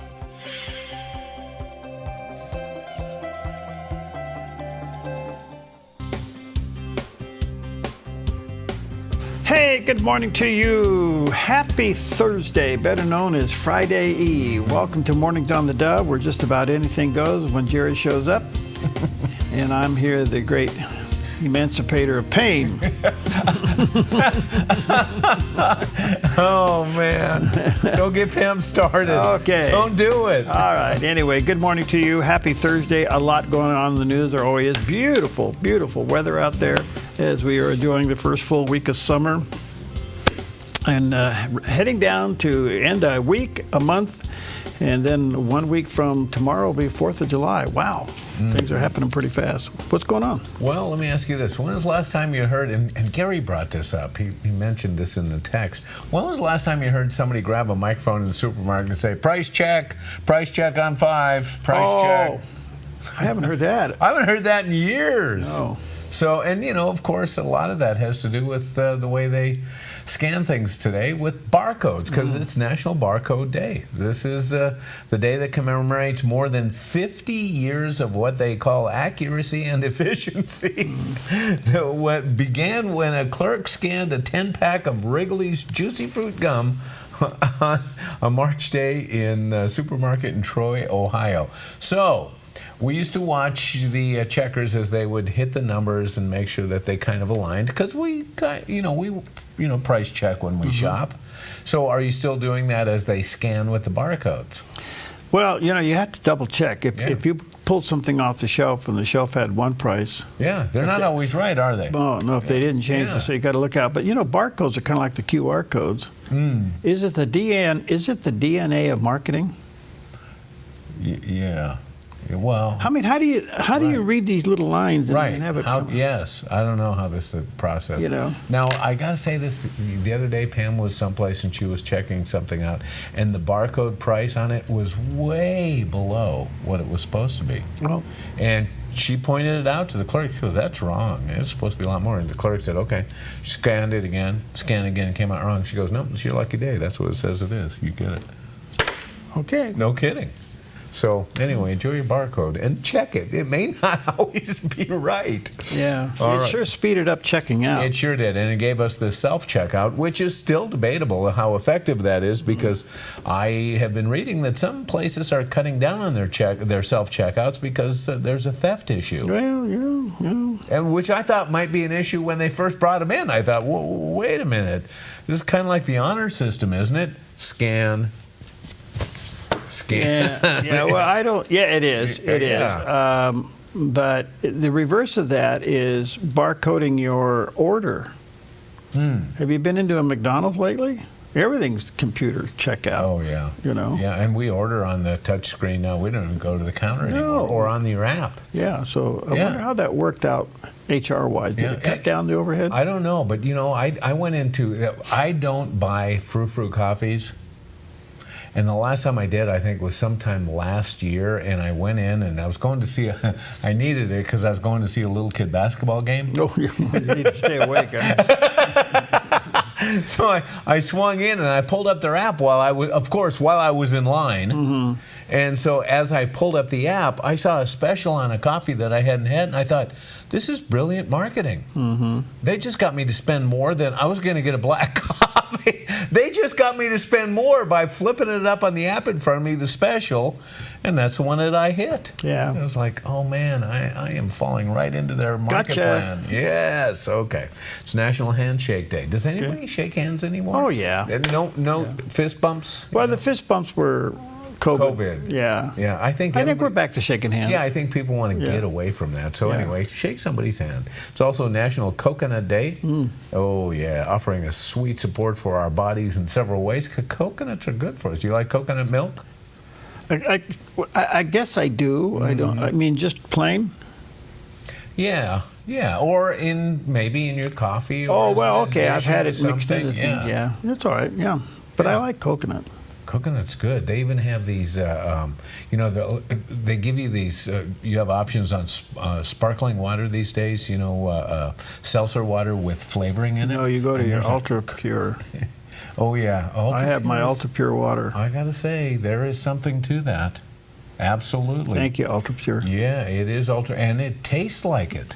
It really does. This wasn't supposed to spin off into a commercial, but no, but they are supporters of the Dove. But I have to say that more and more offices are getting this now. Yeah. And I did notice something. All you guys put in a full day by drinking pure water. No, do you think it affects work habits? Huh? What? Wait a minute. It's the imagination. Okay, all right. What are you drinking then? If I take away all the sugar, you guys don't sleep every 20 minutes. If I put the Ultra water out there, you guys put it in a full 8. It's kind of full. Okay. Just kidding. Moving on. National Bomb Pop Day. It's a popsicle, basically, red, white, and blue, shaped like a bomb. It came out in 1955. I've been hearing that on the radio. I have too. It's all of a sudden, it's all over the radio. Oh, it is. Okay, so moving on from Bomb Pop, it's also National Chocolate Pudding Day. All right. Historically, chocolate pudding is a variation of chocolate custard. Except using starch as a thickener instead of eggs. But the 1903 edition of Mary Harris Frazier's Kentucky Recipe Book and the 1918 edition of Fannie Farmer's Boston Cooking School Cookbook showed eggs and flour being used in both recipes of chocolate pudding. Now, homemade chocolate pudding is usually made with milk and sugar, flavored with chocolate and vanilla, then thickened with flour or cornstarch. However, like all things, chocolate pudding became readily available in stores after General Foods, the makers of Jell-O, introduced a chocolate pudding mix way back in 1934. It's good. Yeah. It's a good filler in donuts, too. So enjoy. Yes, yeah. And, you know, you're right. Chocolate pudding is good inside donuts and a number of other things, but... All right, so you want a vacation in the Bahamas? You want to go to the most sought-after attraction in the Bahamas? Well, there's an island in the Bahamas that is inhabited by nothing but pigs. It's Pig Beach, and otherwise it's an uninhabited island in the Bahamas populated by feral pigs. Now, there's no confirmed theory of why these pigs ended up there in the first place. Some speculate that they came from a shipwreck or a business tactic or an abandoned ration of food. But however they got their start, the current residents are one of the most sought-after attractions for tourists and are referred to as the swimming pigs, with YouTube videos that have been viewed by millions. Yeah. Yeah, I've seen this. It's really cool. Because, you know, they are a sharp contrast to what pigs are normally known for. These are the cleanest pigs in the world. Yeah, these aren't rolling around in the mud, are they? No, they're out there in salt water. Yeah. You know, but I'm just wondering if they are controlling the population. I don't know how they do that right. You know? Yeah. I don't know. But they're friendly. Yeah, I know. And when you hear feral pigs, you think wild. You think, you know, we think of some of the wild pigs that run around the southern United States. Well, and stuff. no, Very destructive. These are domestic pigs gone wild. Yes, Yeah. yes. Yeah. Yep, they're not wild boars. No. So they're real pigs. Yeah, they really are. And they swim really well. Yeah, if you're out there in the middle of the night, one comes snorting in your tent. You may want to double think that. All right, well, here's a guy that he does a lot of snorting, and he does the weather, too. A look at today's weather thanks to Grange Co-op. In northern Oregon and southern Washington, a chance of drizzle, then mostly cloudy with highs in the low 70s for Vancouver and Portland. A chance of drizzle for Wilsonville and McMinnville, then partly sunny with daytime highs in the low 70s. Moving down the Willamette Valley with a slight chance of drizzle, then partly sunny in low 70s in Salem. Decreasing clouds becoming partly sunny with highs in the low to mid 70s for Albany, Corvallis, and Eugene. In central Oregon, mostly sunny skies with daytime high temperatures in the low 80s in Prineville and mid to upper 70s in Bend and Sun River. Over in Boise, Idaho, sunny in upper 80s with a light northwest wind. Early patchy fog along the Oregon coast, then clearing to sunny to mostly sunny with highs in the mid to upper 60s for Coos Bay and Port Orford, mid 50s in Brookings, and low 60s around Crescent City, California. In southern Oregon, partly sunny for the Rogue Valley, gradually becoming sunny with daytime high temperatures in the mid-80s for Grants Pass and Medford and low 80s in Ashland. In Klamath Falls, sunny and near 82. Into northern California, sunny with a high in the mid-80s around Wairika. Sunny with daytime high temperatures in the mid-90s for Redding and Chico and low 90s around Sacramento with a light west wind. In the Bay Area, sunny with daytime highs in the mid-80s for Santa Rosa and Napa. Sunny and breezy in San Francisco with a high near 69 and a west wind gusting up to 24 miles per hour. And today in San Jose, sunny and low 80s. It's a snapshot of your Thursday weather from Grange Co-op. And there's a beautiful shot of our backyard, better known as the Rogue Valley, and a beautiful day. And certainly you see the dry conditions, so be careful and just wave at the at the fireworks stand. There you go. On your way by? Yeah. On your way in? Yeah. I don't know. All right. Hey, do you always remember the Lord? Are there times that you might forget? And I think those times sometimes creep in, when we least expect it, like, when we're in our car. Yeah. Somebody does something wrong in front of you or sits at the stoplight a little longer than should. Or I don't know, has this ever happened to you, Perry? And it has happened to me. I'm late for church. I'm pushing it a little bit. And the guy in front of me is dogging it. And it's like, oh man, and you get maybe a little too close, and you're trying to push them a little bit. I got to get there. And you get to the church parking lot, and they turn in front of you. And you think, oh no. So you watch which way they go when they go into the parking lot. You go the other way. And Pam says, I told you not to do that. Yeah. Okay. And she was right. Yeah, she was right. Yes. Anyway. Yeah. Well, Pastor Greg Laurie says it is important to remember the Lord, and there are numerous ways that you can remember Him in what you do. And I think it's so important to remember the Lord. There's so many ways that we can do it. One way is just to say grace over a meal. I like that, don't you? I love when I see a family just bow for a moment of prayer and ask God to bless their food. By the way, if you're asked to say grace, don't go too long. It's just, thank you, Lord, you provided this food. Don't wait for the food to get cold. Just don't be that person. You probably have a Labradoodle too. I don't know. Probably in the restaurant with you, right? Because it's your emotional support dog, right? But giving thanks, that's a simple way. When you take a portion of your income, the tithe and offering, and say, we're going to give faithfully to the Lord, that's a way to remember the Lord. When you get up in the morning and you start the day with scripture and prayer, that's a way to remember the Lord. When you set Sunday aside and say, this is the Lord's day, there might be things we can do, but we're going to go worship the Lord in church. Mm-hmm. Good stuff. Mm-hmm. Remember the Lord. All right, good stuff. Good morning to you. 12 minutes past the hour. Let's take a look at some of the top stories this morning and a couple of things going on. Behind the scenes of all the other things that are making headlines, they're trying to track down what and how did the auto pen of former President Joe Biden was used. Well, apparently they're bringing some people in and having them testify. And one of the former top aides to President Joe Biden told Congress that she had authorization to direct the auto pen signatures for the president, but does not know who gave the final order. Mm-hmm. Now, this tells me a couple things. Mm-hmm. The auto pen was being done by a little bit lower person in the in the administration. So above it is the person who gave the order, which apparently she didn't know who that was. Yeah. Okay. Secondly, who crafted the document to be auto-penned, mm-hmm. and did the president ever give the order? Right. So this is part of the investigation that's going on. You say, oh, this is just a witch hunt from former back. No, this is serious stuff because I think the president only signed like 3 documents with his signature. Yeah. Well, the rest we know that he signed one pardon. His son's. Yeah. Yeah. Yeah. So anyway, we'll see where that goes. In the meantime,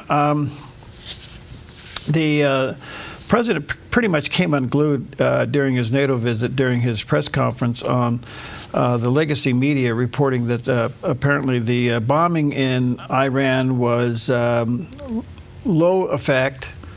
It only set the operation back a couple of months. I mean, it was really bad. And it came from the New York Times. It came from CNN and MSNBC.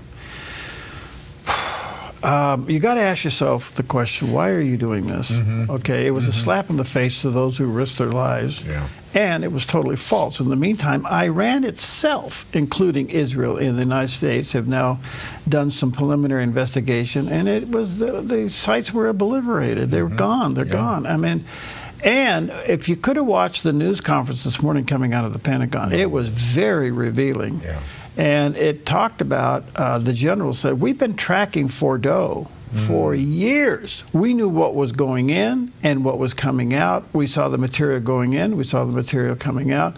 We watched this whole development all along, planning the attack. That was interesting information. Yeah. And the bomb, the bunker buster bombs, the way they executed those, it was amazing. But for fake news to come out and try to twist this is all anti-Trump stuff. That's all it is. It makes the Trump look bad and ineffective. And it's sad that they're so interested in anti-Trump stuff over actually giving us an accurate assessment of what really is happening. Well, I don't know. I mean, it just destroys your credibility. Why would you go to these people for anything? Yeah. Well, now they have been proven totally wrong. Now, this is a free country, it's free speech, and you can lie all day long. Yeah, but they're news organizations. Well, see, and that's the point. And I think that the consumer has to decide what they're going to do with this. Yeah. You know. Anyway, it's really sad. The other part of it, I wanted to say something here. Let's see. Oh, I have that in another one. The president, I'm losing control of my life here. What did I do? Okay, I'm all right. Hold on here, folks. Right. I didn't have my coffee this morning. Okay, the other story is that in the meantime, while parts of Iran has admitted that there was devastation done to the nuclear sites, the Ayatollah himself coming out and said that it's victory over Israel. Yeah, isn't that it? He's claiming victory over Israel, and that the United States just came in to help Israel. Well, if he said it, you know the opposite's true. Yeah. They got whooped. Yeah. So this is the first time we've seen him since June 19. Now, they're in the middle of a ceasefire, okay? Will it hold? Is there a reloading going on that we don't know about? Yeah. I say we, the public. I'm sure our surveillance and intelligent people know exactly what's going on. But in the meantime, he's basically saying, hey, we won, and the Zionist regime was held together because the United States got involved, but otherwise we won this scrimmage. What do you do with that? Yeah. So anyway, the legacy media irresponsibility of the reporting, I don't know what you do with it. I think I do say this. I think America now, because of mass communication, can see through some of this stuff. Yeah. Yes. So let me ask you, what is the motive of broadcasting a false story? What is the core motive? To take down somebody that you dislike intensely. Okay. So you're willing to lie to the American people, which is the base of your operation. Right. You're willing to throw your own integrity and credibility under the bus because you hate a person so much. I can't think of any other reason. Right, I can't either. No. Wow, that's pretty wild. Yeah. All right. Okay, we'll take a coconut chocolate pudding break. Ooh, that's... Wait a minute. We'll be right back.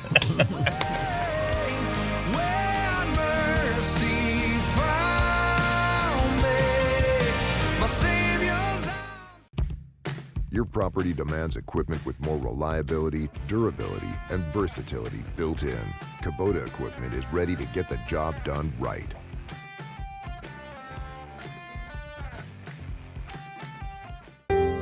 Come fall in love with Northridge Senior Living, where contemporary sunlit interiors meet old world elegance. Walk through our lovely hallways and enjoy the fun staff-led activities. Forge lasting friendships with other residents and our exceptional caregivers. Dine in style. Gather near the fireplace under breathtaking chandeliers. Our reasonably priced apartments are spacious with private balconies. Northridge is Christian owned and operated, pet friendly, and only 2 blocks from Asante Rogue Regional Medical Center. On-site 24/7 in-home care is available. We also offer senior adult daycare where your loved one can spend the day with us and the evenings with you. Northridge Senior Living, your home.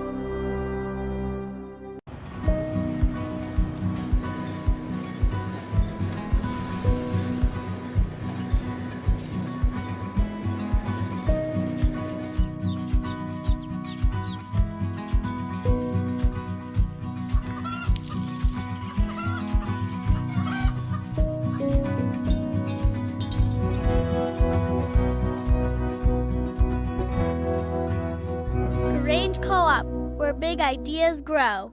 Tackling the tough issues facing America and our nation's freedom. That's Sekolo on the Dove TV, a bold half hour taking you inside the battle of constitutional and political freedom. Be in the know with Sekolo on the Dove TV.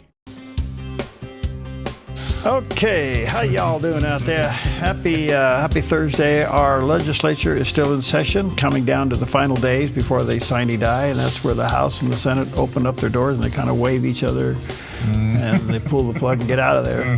But in the meantime, hold on to your wallet. A couple of things going on. As you remember, one of the most controversial things that happened during this session was Senator Jeff Golden, I'll get his name there, introduced the wildfire map, and it just absolutely, the citizens came unglued. And it set in place just a whole bunch of nonsense. Well, the pushback was so great, even the senator himself came out and voted against his own proposal. But what's so interesting about it is that in the meantime, it has set in motion just so much baloney, especially with the insurance industry. Well, anyway, with all of the pushback and the people weighing in, the bill to repeal Oregon statewide wildfire hazardous map has now been heading to the governor's desk for signature, so it looks like that's going to be pulled. It's going to go down in the flames that supposedly it represents. But is the damage done? The damage is so bad because the insurance industry has now arbitrarily made their own fire map as a result of this, determining who's going to have insurance, who's going to pay more, and all that stuff. So in the meantime, as you know, with DOGE and everything else, some of the firefighting dollars coming from the federal government have been reduced. And so the governor, she's been looking for ways to fund this. The first one was she floated the idea of taking some of the kicker money. Again, the citizens spoke up, and that didn't go anywhere. All right, so then she thought, well, okay, we'll take it from the rainy day fund. And I think the legislators spoke up and said no. So guess what they did? Here they are down to the very end. They want to raise some extra money to fight wildfires. So yesterday, House Bill 3940, which modernizes the wildfire mitigation funding and introduces, quote, a new tax on oral nicotine products. Now, what's interesting to me about this is that are nicotine product users going to cry out that they've been singled out? Maybe, but I think they get little sympathy from everybody else. Okay, because? Because everybody else isn't smoking and saying, hey, it's bad for you, it's going to kill you anyway. Okay. Yeah. Yeah, well, they call them cancer sticks. Right, yeah. Okay, well, so apparently this is moving forward, that they're looking at a new oral nicotine products tax to fund wildfire fighting. Wow, there's a lot of tax on these products already, right? I mean, really a lot. Yeah, I mean, that's how we got marijuana through. We were going to fund education, remember? All this other stuff that you do. Yeah, that education thing. So we'll see we'll see where this goes. But those are the things in the last days. Now, there's a transportation bill that's very controversial that was sitting in the Senate. It got whacked up pretty bad. The Democrats and Republicans initially were working together on this. Then the Republicans backed out, and the Democrats went crazy. And I don't know where this is going to end up. They're trying to raise money to fix ODOT without an audit, which to me is just crazy. But anyway, it's very possible that the ODOT transportation bill gets through the Senate and over the House and gets buried. It is so cut up and meaning it's got so much junk in it, it may not fly. So we'll see what happens. And they're down to hours before they sine die. So do they ever extend? I never found that out. Okay. I should call Jason. He would know that. I don't. I hope they don't. Get him out of Dodge. We didn't even like the midterm session they have now. Right. So, will we ever go to a full-time legislature? We kind of are. Oh, yeah, kind of are. Yeah, so here we are. We're in an odd year, so they're in session. Even year, they do the short session. How common is this in state legislatures to have these, abbreviated Depends on the sessions? size of the state and the citizens. Some states are full. Does it accomplish its goal to keeping them in a limited time? Well, that's a good question. You know, I would say it probably does, because when they're not in session, who's creating bills? Well, say no more. I don't know. There you go. We'll see what happens. All right, let's take a look at Wall Street. Good morning to you. And thank you, Preston, over at the Smartline guy. Whoa. The Dow's up 192 points. The Nasdaq is up 83, and S&P's up 27. So some nice strong ink. Look at that big number, 43,175. That's a pretty significant number. All right, let's take a look at the other ones and see what's going on. That has brought gold down a little bit, a few pennies actually, 33.40. Silver's on its way back up again, almost $36.50, and crude oil is down, but up a few pennies, $65.10 a barrel. So not bad. Well, we've been watching the NATO summit as the president arrived, and he was warmly greeted by a number of leaders. He's kind of I didn't know what to expect. Yeah, I didn't either, but he's been treated kind of like the man of the hour over there. Somebody called him Daddy. Oh, no. Yeah, I saw that. Did you see that? I did. Somebody called him Daddy, and Marco Rubio's over here rolling on the floor. He started cracking up. He's just rolling on the floor. It was really a funny moment. See the memes, like, who's your daddy? That's pretty funny.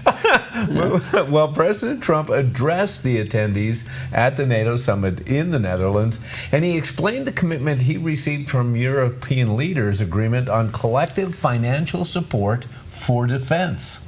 Major focus of our conversations at the summit was the need for other NATO members to take up the burden of the defense of Europe, and that included the financial burden. As you know, it was 2%, and we got it up to 5%. And they said, a couple of them came up to me. One in particular said, "Sir, we've been trying to get it up to 3% for 20 years, and we haven't been able, and you got it up to 5%.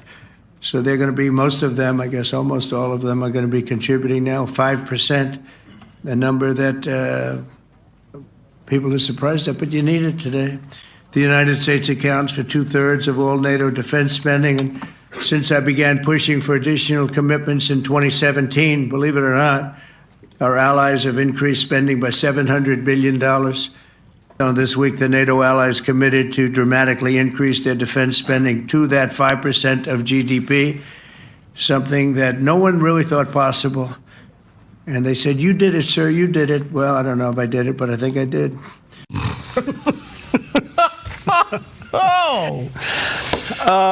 You have to admit that it's entertaining. It is. But he was a hawk on this from day one. Yeah. That we were paying for somebody else's defense, and it bugged him, and it bugged him long before he ever ran for president. Oh yeah. But to go from 2% to 5%. Right.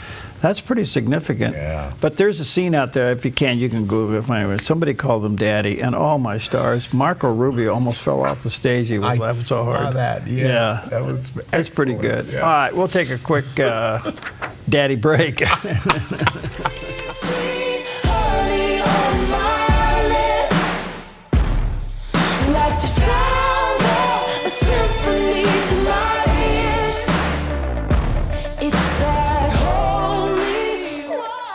Your yard is where life happens, but it can be muddy and hard to maintain. Enjoy a maintenance-free artificial turf lawn all year round with Smart Lawn LLC. No mowing, no fertilizing, no watering. Our synthetic grass is beautiful and resilient. It's certified to be lead-free, and there's no need for pesticides. Safe for your children and pets. Smart Lawn LLC has all your artificial turf and putting green areas covered beautifully. 541-941-3538.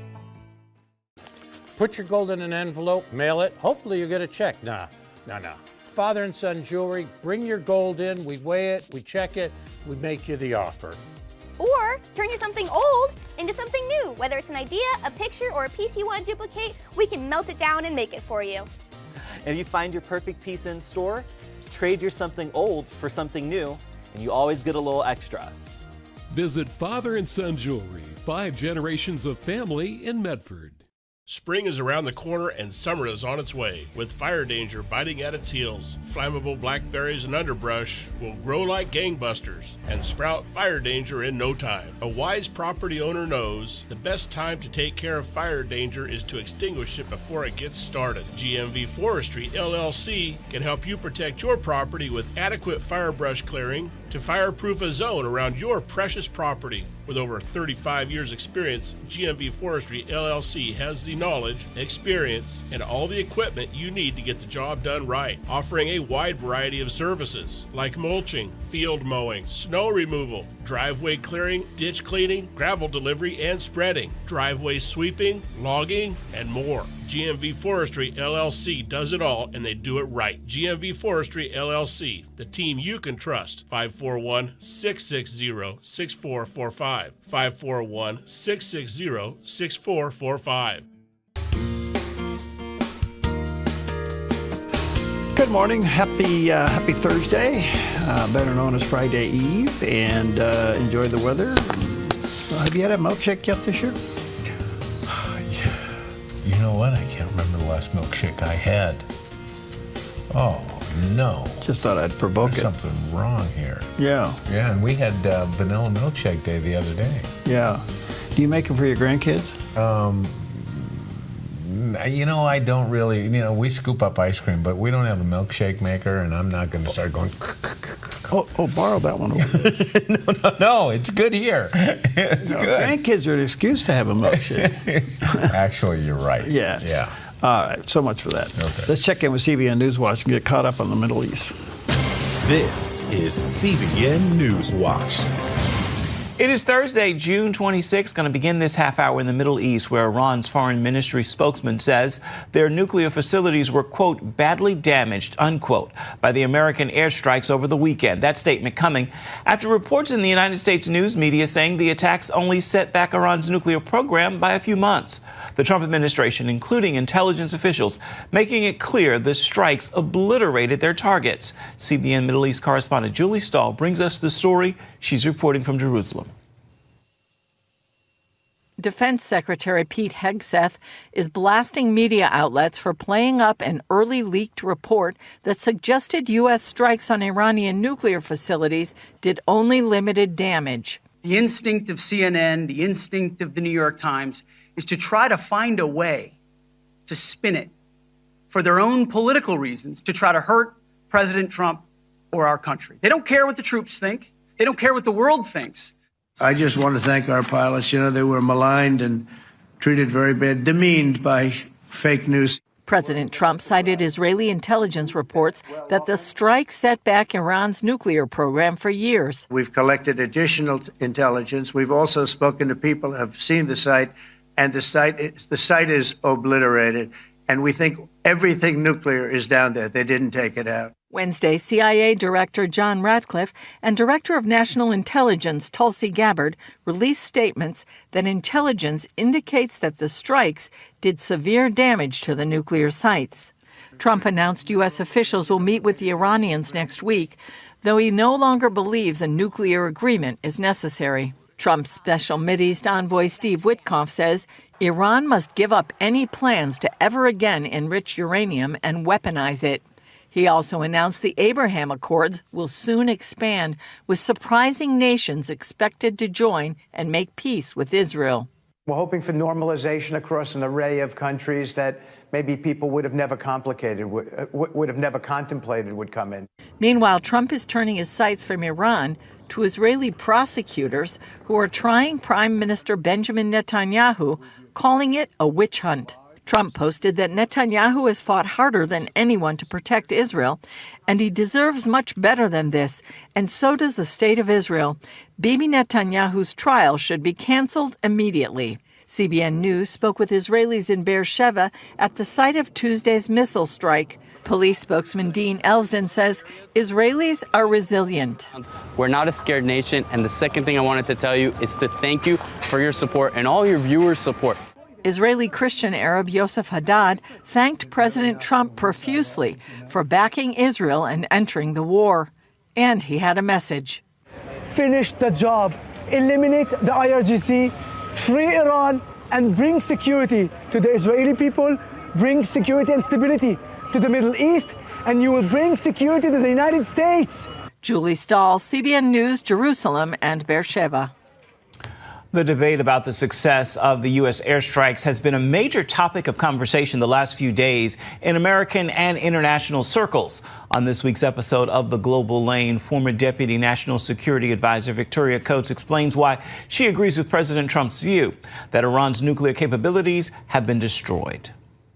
I'm more in the obliteration camp. I think that knowing what I know about the planning for this operation, which has been going on for more than a decade, and the ordnance that was dropped on these 3 sites, it's hard to see them coming out in any way intact. And it's important to realize that what was leaked, and it was leaked via a couple of reporters who were responsible for hits like the Hunter Biden laptop, the Steele dossier. These are the outlets that had received, and the individual reporters that had received those false pieces of information in the past. So this is clearly a playbook that's being followed here to leak an early assessment, that makes that judgment with, in Intel speak, low confidence, which means they don't know.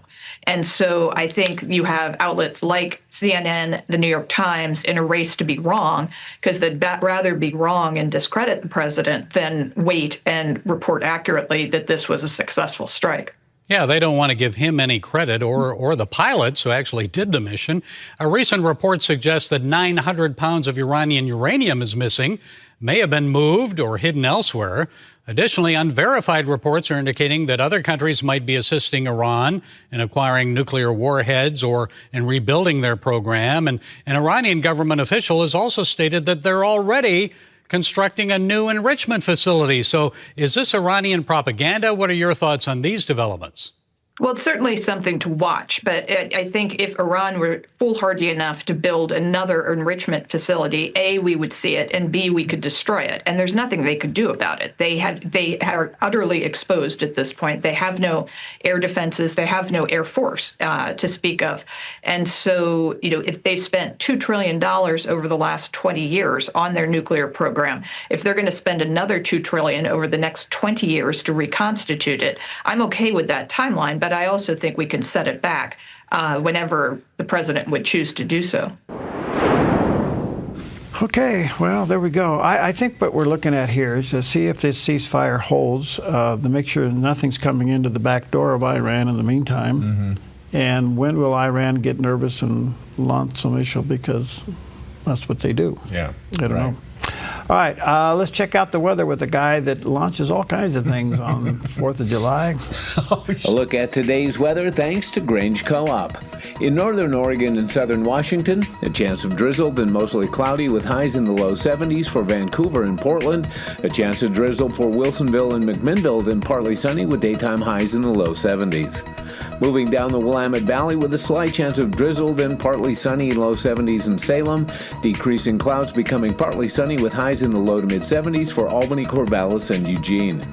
In central Oregon, mostly sunny skies with daytime high temperatures in the low 80s in Prineville and mid to upper 70s in Bend and Sun River. Over in Boise, Idaho, sunny in upper 80s with a light northwest wind. Early patchy fog along the Oregon coast, then clearing to sunny to mostly sunny with highs in the mid to upper 60s for Coos Bay and Port Orford, mid 50s in Brookings, and low 60s around Crescent City, California. In southern Oregon, partly sunny for the Rogue Valley, gradually becoming sunny with daytime high temperatures in the mid-80s for Grants Pass and Medford and low 80s in Ashland. In Klamath Falls, sunny and near 82. Into northern California, sunny with a high in the mid-80s around Wairika. Sunny with daytime high temperatures in the mid-90s for Redding and Chico and low 90s around Sacramento with a light west wind. In the Bay Area, sunny with daytime highs in the mid-80s for Santa Rosa and Napa. Sunny and breezy in San Francisco with a high near 69 and a west wind gusting up to 24 miles per hour. And today in San Jose, sunny and low 80s. It's a snapshot of your Thursday weather from Grange Co-op. Wow, what a beautiful day. Mm-hmm. And it's very dry out there, so be careful, folks. Be careful. Okay. Hey, before I move on to this very important story, I saw something posted the other day. We deal a lot with child raising and all the things, the importance of child rearing. Mm-hmm. And how have we done through the generations? And I saw somebody posted that says, the get a timeout generation isn't doing as well as get a butt whooping generation. Really? I love that. Well, Wow, that's something to ponder. Isn't it something, though? Yeah. Yeah. Yeah, spare the rod.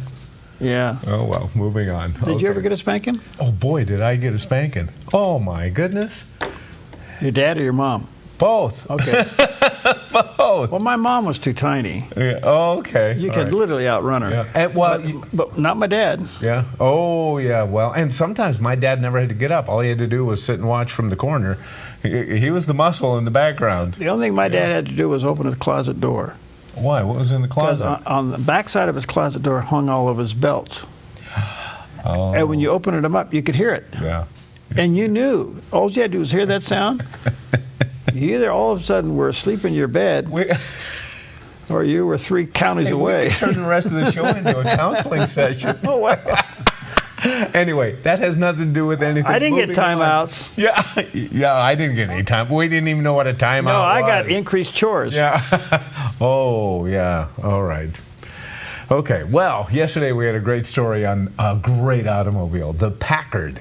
Well, if you were asked who is considered the father of the automobile, who would come to mind? I think for a lot of us it might be somebody like Henry Ford. Well, it was on this day in history that a U.S. patent was issued for a gasoline-powered car, and it was a Benz.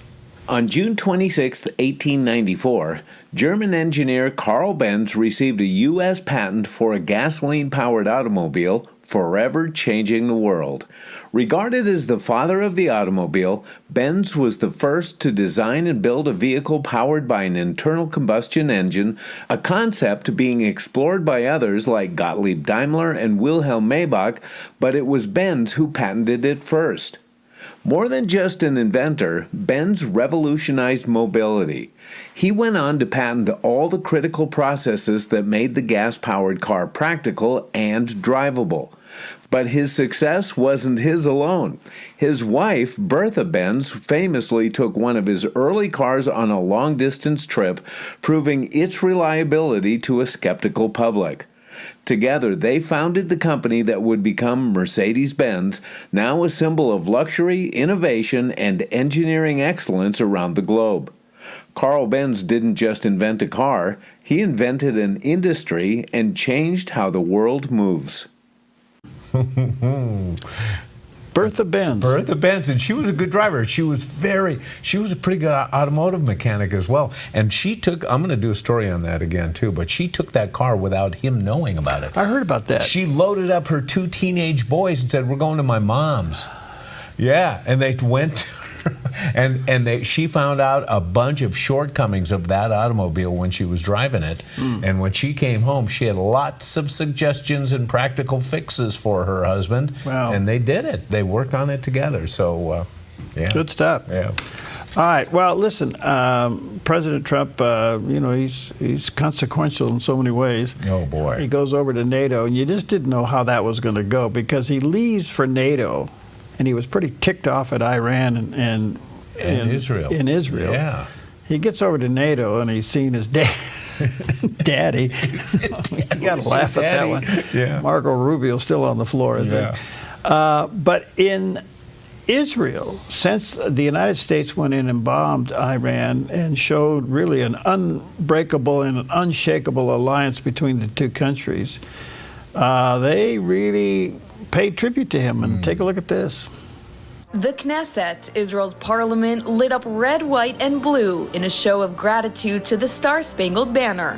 Knesset Speaker Amir Ohana did not spare praise for Trump, calling him, quote, the greatest president in modern history. And in another gesture of gratitude, the Old City Jerusalem walls lit up with American and Israeli flags. The Tel Aviv municipality building also joined, lighting up its walls with the colors of the American flag. And on the Ayalon Highway in Tel Aviv, you can't miss this massive banner reading, "Thank you, Mr. President." Israeli citizens are also posting gratitude toward Trump on social media. This IDF soldier fighting in Rafah posted this picture with his MAGA hat and proud American flag. And on the Lebanese border, the American flag is seen waving high and proud together with the Israeli flag.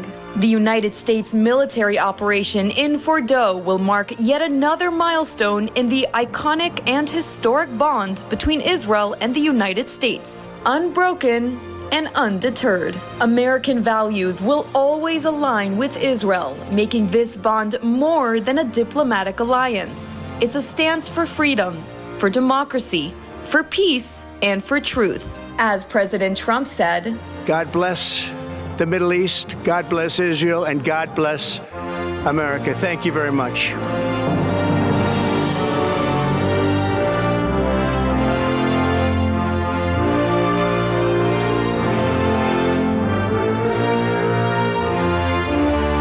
God bless. Gives me goosebumps. Well, it's pretty amazing that it shows an alliance like that. So you kind of wonder, I will bless those who bless Israel. Yeah. So are we in for an era, a time, a season, a blessing from God? Could be. In spite of all of our other nonsense going on? I don't know. I mean, that's stretching a little bit, but maybe not. Yeah. But that's pretty amazing. That's fantastic. That's pretty amazing. Yeah. All right, we'll take an amazing break.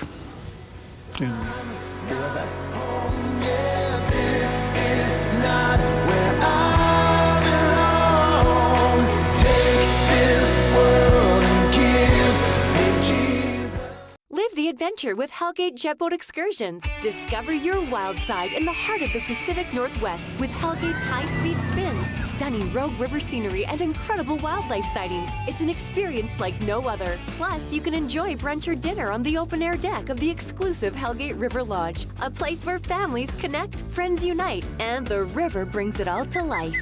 Visit Hellgate.com to book your adventure. Hellgate Jet Boat Excursions, where adventure runs wild. With the words, "Behold, a sower went out to sow," Jesus begins the legendary Matthew 13 parable of the sower about God's word and draws attention to the need for good soil in order to bear fruit. This question of good soil motivates and challenges every Christian parent. Can good soil be nurtured in the lives of our children? A similar question was asked by the ancient Greeks concerning virtue. Drawing upon classical traditions like the Trivium and the liberal arts, classical Christian schools are coming alongside Christian parents to do just that, nurture good soil and virtue. Now in our 8th year serving Jackson County, Knox Academy, the Rogue Valley's own K-12 classical Christian school, is relocating to downtown Medford in order to better assist parents as they educate their children. We are currently enrolling students for the 25-26 school year. Visit us at knoxmedford.com for more information. Invest in a future with a strong connection to the past for good soil, deep roots, and fruit at knoxmedford.com. The most challenging things that happens when you're doing interviews is you interview somebody that their answer is yes, no, yes, no. Those are very, very difficult to do. And you hope it's over real soon. Then you have those that you ask a question to, and they just go on and on and on. I mean, you could literally leave the set, go out and have a hamburger, and come back, and they're still answering the question. Focus Today, weekdays at 8 on the Dove Radio and TV.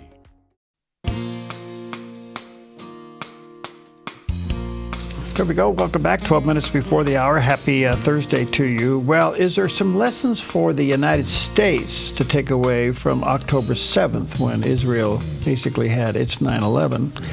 And this is so interesting. This comes from Mr. Youssef. He's the son of the Hamas co-founder. Now, he's been converted to common sense. Okay, yeah. And he's talking to PragerU what the takeaway should be. And here's some of his remarks. 9/11 was a big surprise for the United States because the terrorists used non-conventional weaponry. They turned commercial airplanes into a deadly weapon, which hit the American economy in its core. So that was a very evil act. And there is no democracy, there is no modern army that is prepared for such a thing coming from within. Terrorists or foreign entities would manage to smuggle a mass destruction weapon, biological weapon, a nuclear weapon into the American soil. So this would be one. But I think today, watching social media and how easily people swayed by foreign entities, I worry about cyber terrorism. The governments, I'm sure they study every possibility of a potential threat, but also what is life if you just want to invest entire life just at defense. This is why we don't wait for them. It's why sometimes offense is part of defense. And the American offense through Israel to eradicate Hamas in Gaza is part of it. It's part of this strategy, that there is a common enemy. The sanctions on Russia is part of this. Sanctions on China is part of that. Because when you see that the enemy is inflating and getting more empowered, we have to make sure that we trim them. But there will always be surprises. And who knows what would be next. This is why the United States should always continue to be superior in Navy, in Air Force, in defense system. I'm very grateful for the American government support to help Israel during this crisis. Very interesting. It is. Yeah. So the Middle East is being reshaped as we watch. Mm-hmm. And I don't know what the final outcome is going to be. They're saying that the accord could expand, and maybe Saudi Arabia will join the accord now that Iran's been knocked down, not out, but down. Yeah. And we don't know what's going to happen with Syria. Syria is probably going to have an invitation, but that would be a radical change for the leader of Syria, who's now a surrogate from Turkey. Hamas is down, but not completely out yet. I would say Hezbollah is probably out, and the Houthis are out. So you pretty much have gotten to where the other Arab nations that are not happy with Iran and don't want them to have a nuke could join the accord. How about any outside influence, like, say, Russia and China? Well, I think that's the unknown. Yeah. The unknown. The problem with China and Russia, and I'm no expert on this by any means, it's just, I'm reading and talking to people like anybody else, is that President Trump does have the Trump card on those two, and that's called sanctions. Yeah, true. And if their economies were doing well, the sanctions wouldn't be a big deal. But all you got is put the sanctions on there, and they may have a revolution or mutiny of the citizens against the government because it's so fragile. So who knows? God only knows. God, it's amazing. Just about the time you think you got God and prophecy figured out, he does something different. Should humble you. Yes, indeed. But if it does, I don't know. Hey, stick around. Percy McRae will be with us. Let me ask you this question about a big topic on everybody's mind. Okay. Death. What do you want to know? What's on our mind? What part of that are we wondering about? How do you process it? How do you process the inevitable? Yeah. And do we live to avoid it? Oh, yeah. It's something that people don't want to think about in a huge way. Yeah. I've done enough funerals in my life to know that everybody reacts to it differently. Okay, so we're going to talk about that. Boy, you just twisted my mind right there just thinking about it. Well, you know what the subject of death does? What? It brings into a very clear checking of your faith. Do you really believe what you believe? That's a great point. Yeah. Do you really believe that Jesus is the only way to heaven? Do you really believe there is a heaven? Now, these are the questions and emails that we're getting today. Because the world is so anxious and so upside down. People are asking, is there really a God? Does he really love me? Is heaven real? Is Jesus the only way to heaven? I mean, the basic questions that we take for granted, but it does boil down inside of your own being deep down inside. So you're going to continue this with Percy? Yeah. Oh, are you confident? Are you, no, I shouldn't say confident. Are you convinced? Yeah. What your eternal future is? Yeah. Anyway, we'll talk about it. Oh, all right. Okay. Taking a breath here. I found another of those That's great... some more ultra pure. What? Say That's some more ultra pure. Clear my brain with ultra pure. All right. Well, I found another of those great online moments that makes you feel good and puts a smile on your face. A daughter captured a moment so sweet, it's gone viral on social media and raised the bar for love everywhere. In the video, it's pouring rain, but her dad is standing outside with a huge umbrella, waiting patiently for her mom to get home from work. As soon as she pulls up, he walks over to her door, ready to escort her inside without a drop of rain touching her. The wholesome act of love has melted hearts online, with one commenter saying, "Happiness is in the little things." Isn't that wonderful? That's a great bar to rise. You know, guys, get your umbrellas. But it doesn't have to be umbrella. I don't know about you, but a lot of wives have... you ever do the dishes? Oh, my own and others. You know, in fact, I reminded Pam last night. We were doing stuff, because I haven't been doing much lately. I don't know if you've noticed. Oh, yeah. Oh, yeah. You've been living easy street here, buddy. Come on, man. What one man's easy is another man's torment. Yeah, but anyway, yeah. I pointed out to her, I did the dishes last night. She goes, "You did?" Yeah. Yeah, she smiled. You ever make the bed?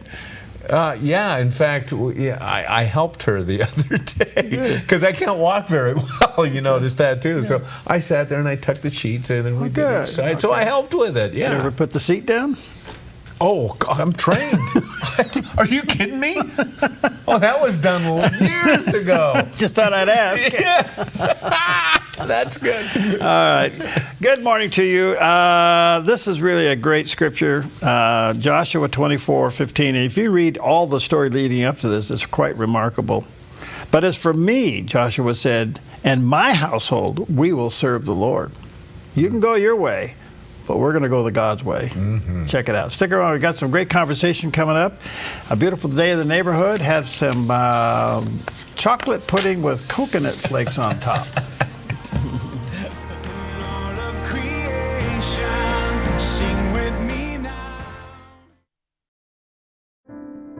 Wildfire season is coming.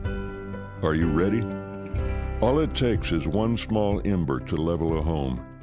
Reduce any fire hazards around your home and property to prevent an escaped fire from spreading out of control and to protect your home from an oncoming wildfire. It's called Defensible Space, and it works. Go to keeporegongreen.org to learn more.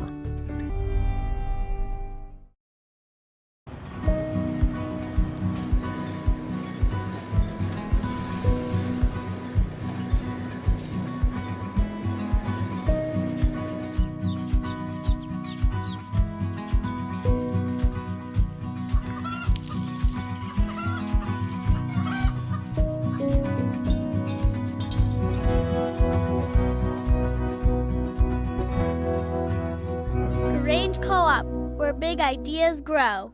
Finding that next great series to binge watch is fun, but your neck, shoulders, and body don't count that as me time.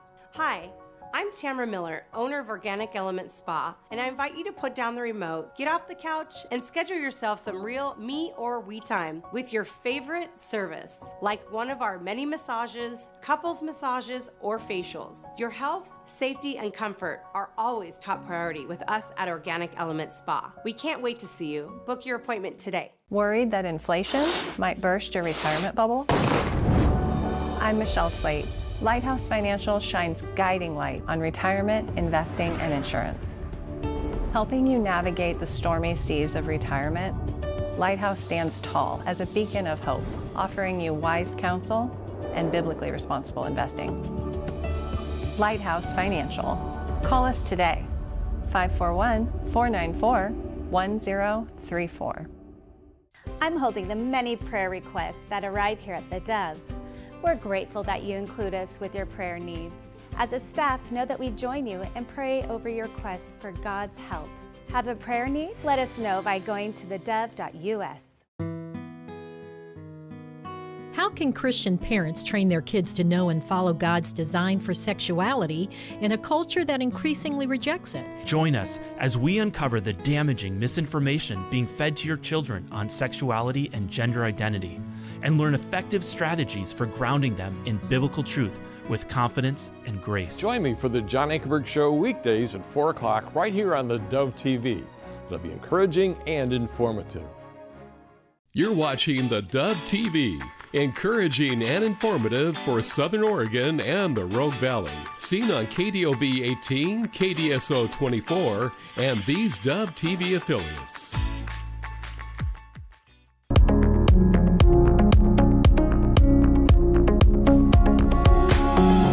Welcome to Focus Today. I'm your host, Perry Atkinson, and I'm always delighted when we have a time to sit down with a gentleman that I have high regard for, the Reverend Percy McCray. He himself is a cancer survivor. He's an ordained minister. He's now the founder of the Percy McCray Ministries. Formerly, he was the national director of specialized outreach for the City of Hope, and he hosts a podcast called Health and Hope and Inspiration. And by the way, that is also a website, healthhopeandinspiration.com. And if you still want to check out the Cancer Centers, cancercenters.com. But check out his website. And it is that PVM Ministries? Is that what it is, Percy? PMM, Percy McCray Ministries. Oh, there it is, PMM. I'm a little blind here because my monitor is 40 feet away from me. Yes, sir. I understand. How you doing, my friend? Good to see you. And I'm blessed and highly favored, just like you, my friend. Okay. Anyway, congratulations. Been watching your progress of obedience, and it's wonderful to watch. Well, thank you. The Lord is doing great things. This is an amazing topic. You've dealt with it quite in various levels, but the fear of death. I don't think there isn't a human on earth that doesn't think about this, and it's quite the subject. Is there of course, Ecclesiastes deals with eternity. God puts into all of us this desire to live forever. But where does the fear of death come from? It's a great topic. It's a great question. I think it's timely considering the remarkable times that we're in, right? We are experiencing tension, anxiety, questioning. I heard your previous comments before you brought me on with regard to what's going on globally and et cetera. And part of the dynamic of all of that is that there is, I believe, as I would like to classify as the fear of death.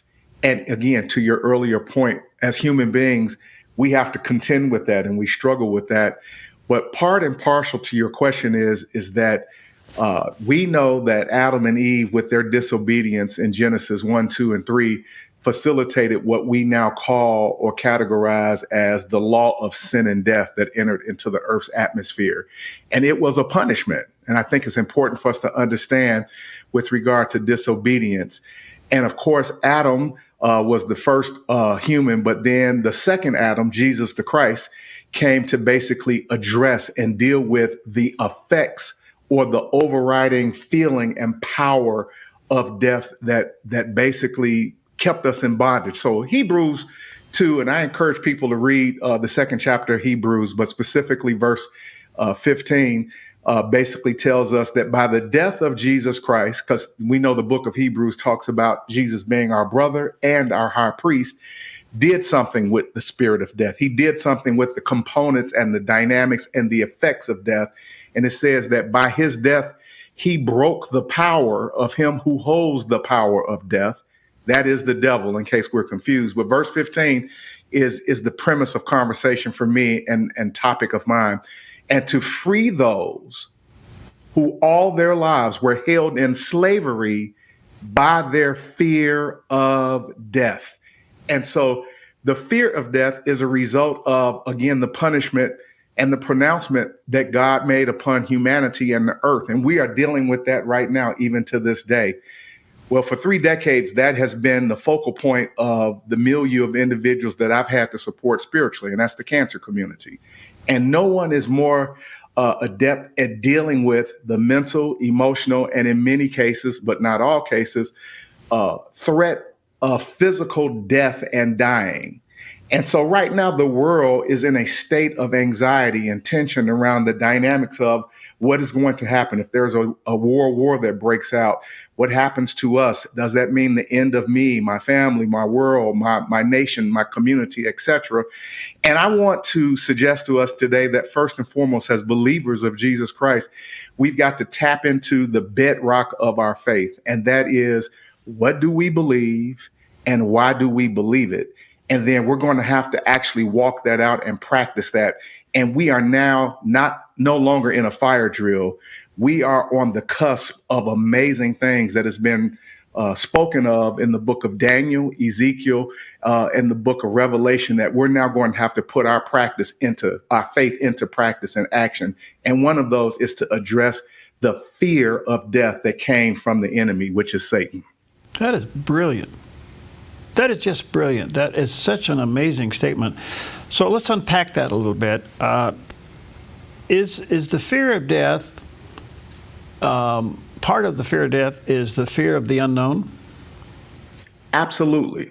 So Proverbs 3:25 also tells us, don't be afraid of sudden fear. It's an interesting scripture when you really break it down. Don't be afraid of sudden fear, or neither of the desolation of the wicked when it cometh. Well, that's what we're dealing with right now. We're dealing with the impact and the ramifications of the effects of wickedness, Satan, the prince and power of the air, the great deceiver.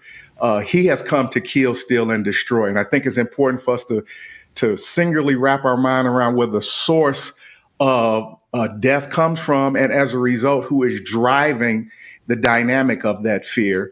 And when we do that, it helps us to kind of, first of all, recalibrate our focal point on who we need to be addressing the dynamics to. And that is this, that at the end of the day, when we begin to come to terms with that, the very first thing, if we are believers, those that have called upon the name of the Lord Jesus Christ, same message, same ministry to the cancer community, right?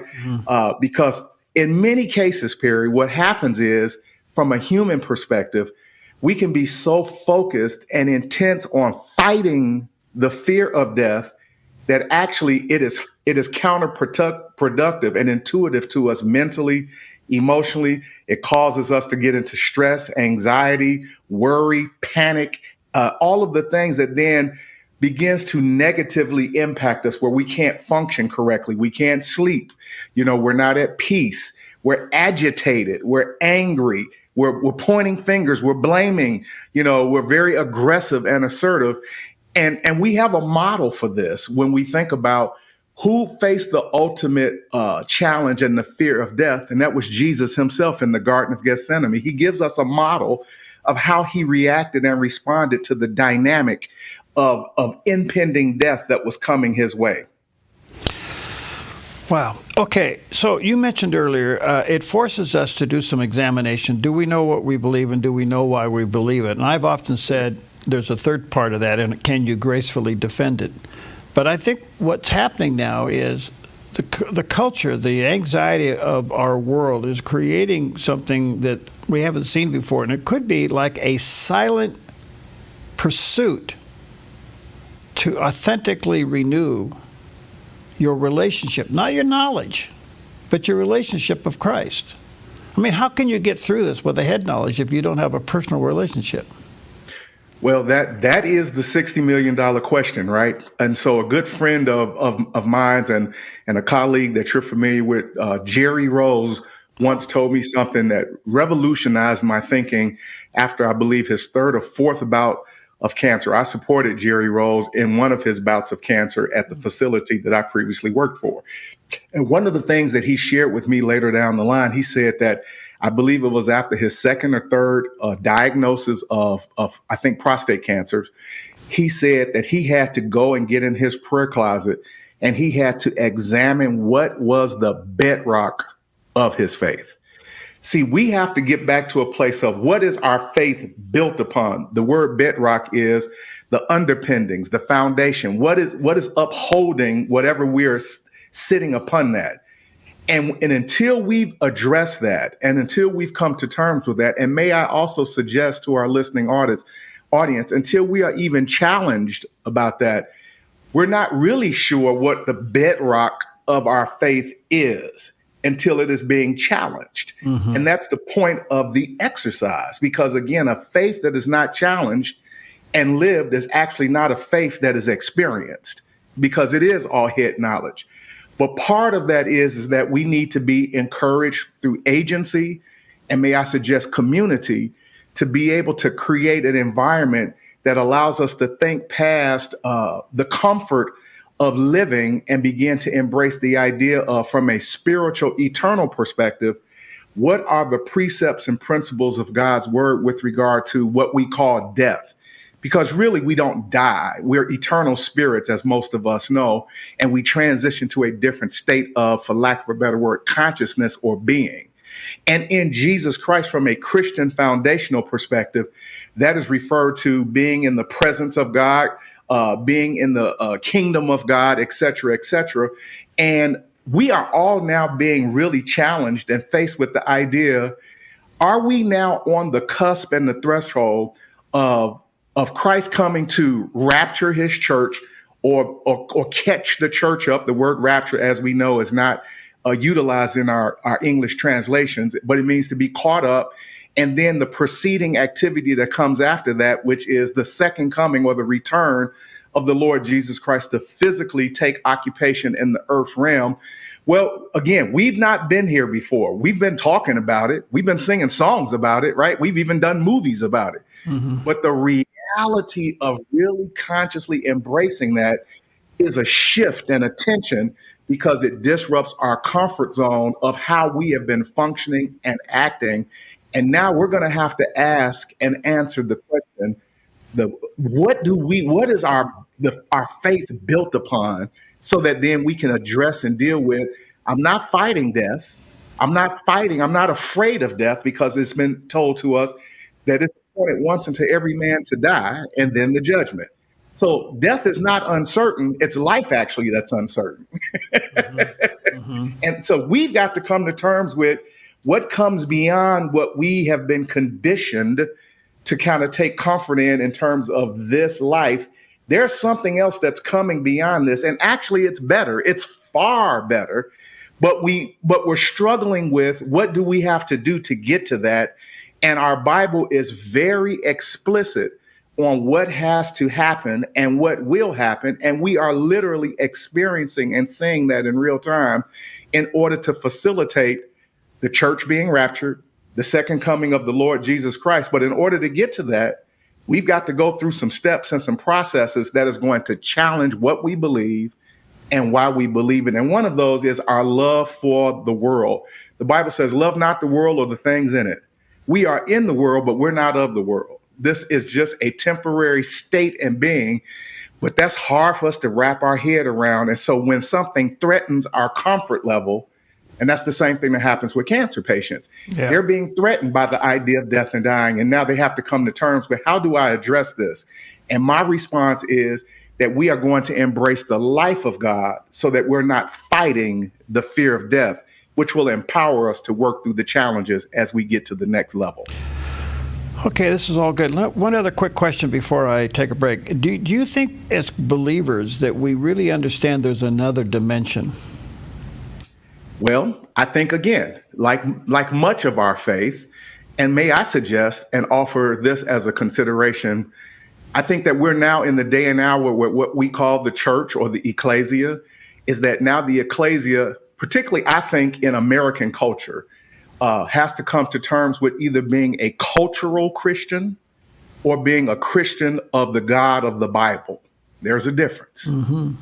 Because there are many who embrace and say, I believe in God, I believe in Jesus, but at the end of the day, have they really dug into the core elements, particularly of the Gospels, the book of Acts, et cetera, of the realities that are associated with being a believer? We know, as an example, all of the New Testament disciples died some pretty horrific deaths. And I encourage people to read the book, Fox's Book of Martyrs. Mm-hmm. But they all died in faith. They all died believing God and believing in something else that was coming behind that allowed them to be strong in faith and not to be fearful of death, because they embrace the eternal promise of life and the abundant life of God that empowered them mentally, emotionally, and dare I say, even on some levels physically, to endure hardship as a good soldier while we are occupying until he comes.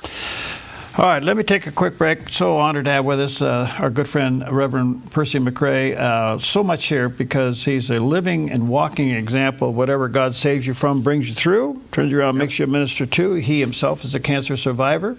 He has his own personal ministry now, Percy McRae Ministries, and you can go to PMM. Is that .org, Percy? .org. Okay, PMM.org. You can also check out the podcast, let me get this right, Health, Hope, and Inspiration podcast. Healthhopeandinspiration.com is that website. All right, we'll take a quick break. We'll be right back.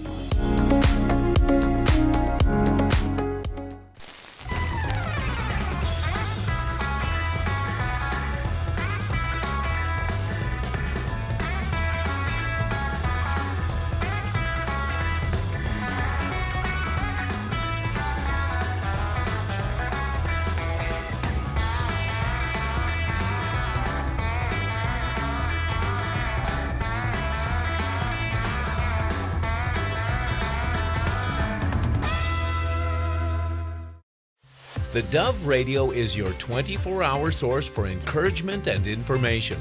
There's something for everyone. Teaching, news, and music. 3 unique stations in one.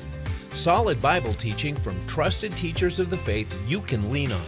Charles Swindoll, Greg Laurie, Charles Stanley, Dr. David Jeremiah, and Rick Boya. Relevant news, information, and talk you can trust through these challenging times with Mornings on the Dove, Focus Today, Janet Parshall, and Focus on the Family. Plus, contemporary and classic music with a message of hope, afternoons and late nights on the Dove. Listen to the Dove Radio Network throughout Southern and Central Oregon on the Dove app and online at thedove.us, on your smart speaker, in your hand, in your car. Encouraging and informative wherever you go. The Dove Radio, something for everyone.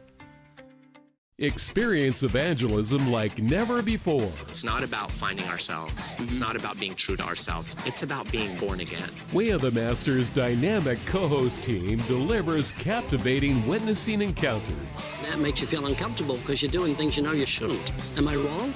No, you're not wrong. Bold street witnessing that will leave you inspired and equipped to share your faith. Watch Way of the Master Thursdays at 8:30 p.m. and Fridays at 5 on the Dove TV.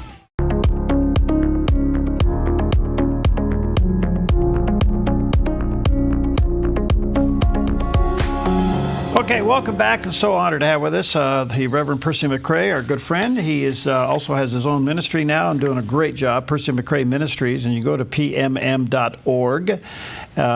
He deals with everything. He has his own website, and that is a Health, Hope, and Inspiration podcast, and formerly with the National Director as the National Director for Specialized Outreach of the City of Hope. This man has been involved in treating cancer patients for years, and on the subject that we're dealing with today, and that is the fear of death. Percy, do you think it's possible, and I want to say this, hopefully I can get it out correctly, do you think that we Christians may be missing an opportunity because we really haven't become confident of what happens to us after we die, in that so many other people that the culture has produced anxiety in of the fear of death? In other words, the non-believers have the same fear, which is an amazing opportunity to witness.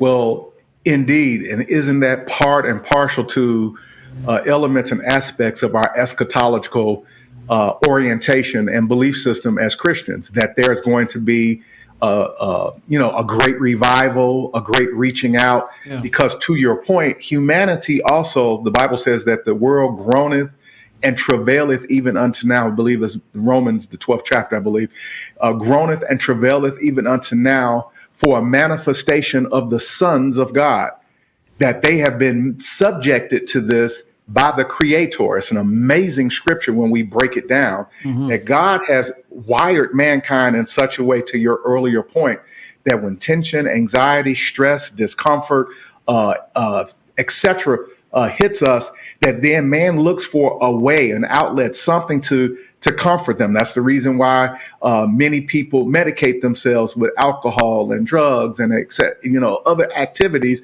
to try to medicate and numb themselves from the anxiety, fear, pressures of the earth. And we are now in that pressure cooker right now. Let me be clear from my perspective. I've heard and listened to everyone, and I believe that the consensus is there's something different that is happening in the earth right now that we have not seen or felt before.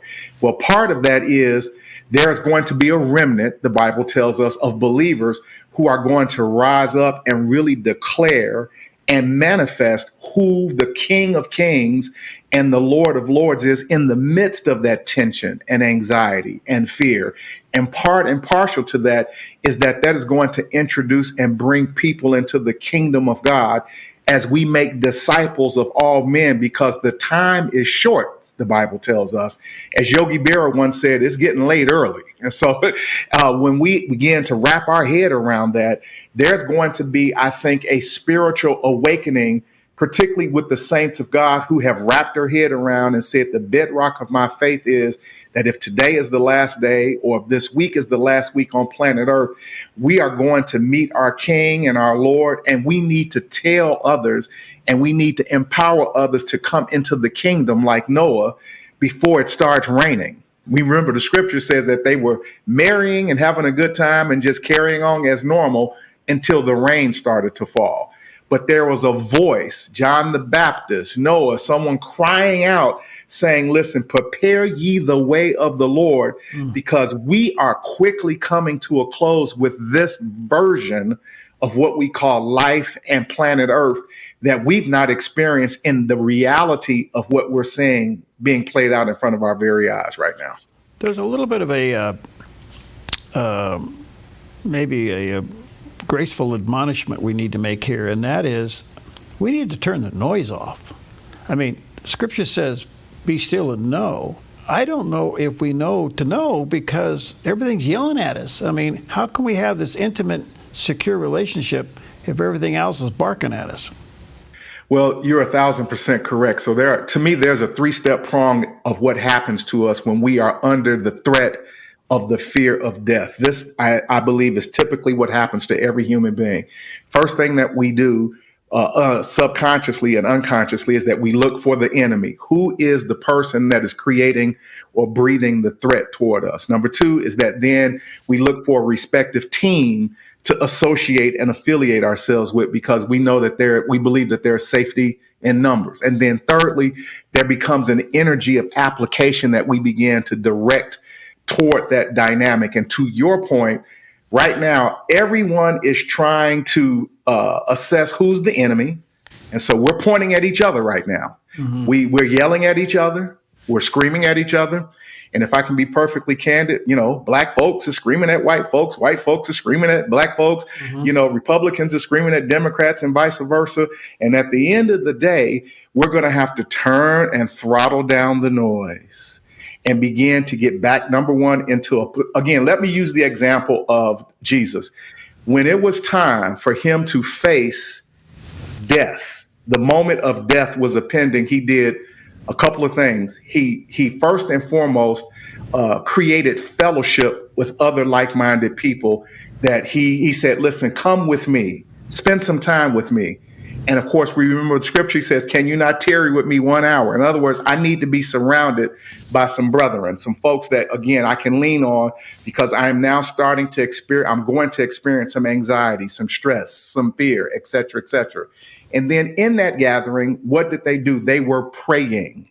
They were turning their hearts and their attentions toward God in terms of this hour, this moment, help us, be with us, empower us, and encourage us. And then thirdly, what did Jesus do before he was arrested?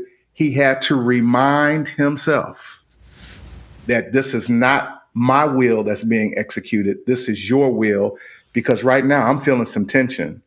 I'm feeling some anxiety. I'm concerned. I don't know what I feel about this. I'm nervous. He had to remind himself. He had to encourage himself. He had to speak to himself and say, not my will be done, but your will be done. There are things that are taking place and must happen If we are going to embrace the idea of the church being caught up and raptured and Jesus returning for his earthly kingdom to be established, there are some very difficult, uncomfortable, unpleasant things that must take place that cannot be prevented, cannot be held off by political ramifications, by cultural arguing and bickering, by ethnic cleansing or debate. At the end of the day, we're going to have to get in the garden. We're going to have to throttle everything down, surround ourselves with some like-minded people that we can lean on and say, I'm troubled, I'm struggling. We're going to have to get into a moment and a spirit of prayer to say, Father God, I'm turning my attention to you today. Not all of the talking heads, not former vice presidents, not former military personnel, not ex-CIA agents. At the end of the day, Father, it is your word is a lamp unto my feet, a light unto my feet, and a lamp unto my pathway. And then we're going to have to continue to remind ourselves, it is not what I want to happen. I have to make sure that I continue to submit my will to what you want done. And what does God want done? He wants evil to be eradicated, but not necessarily through political manipulation per se, as much as there's going to be a showdown and a confrontation of the forces in the kingdom of darkness and the forces in the kingdom of light. And in order for us to get to any of that, Ezekiel 37, 38, Revelation 13, 14, 15, 16, there is some very unpleasant things that must happen. And that's why we have been admonished, occupy until I come. And again, do not be afraid of sudden fear, because the fear of death creates anxiety, tension, and frustration.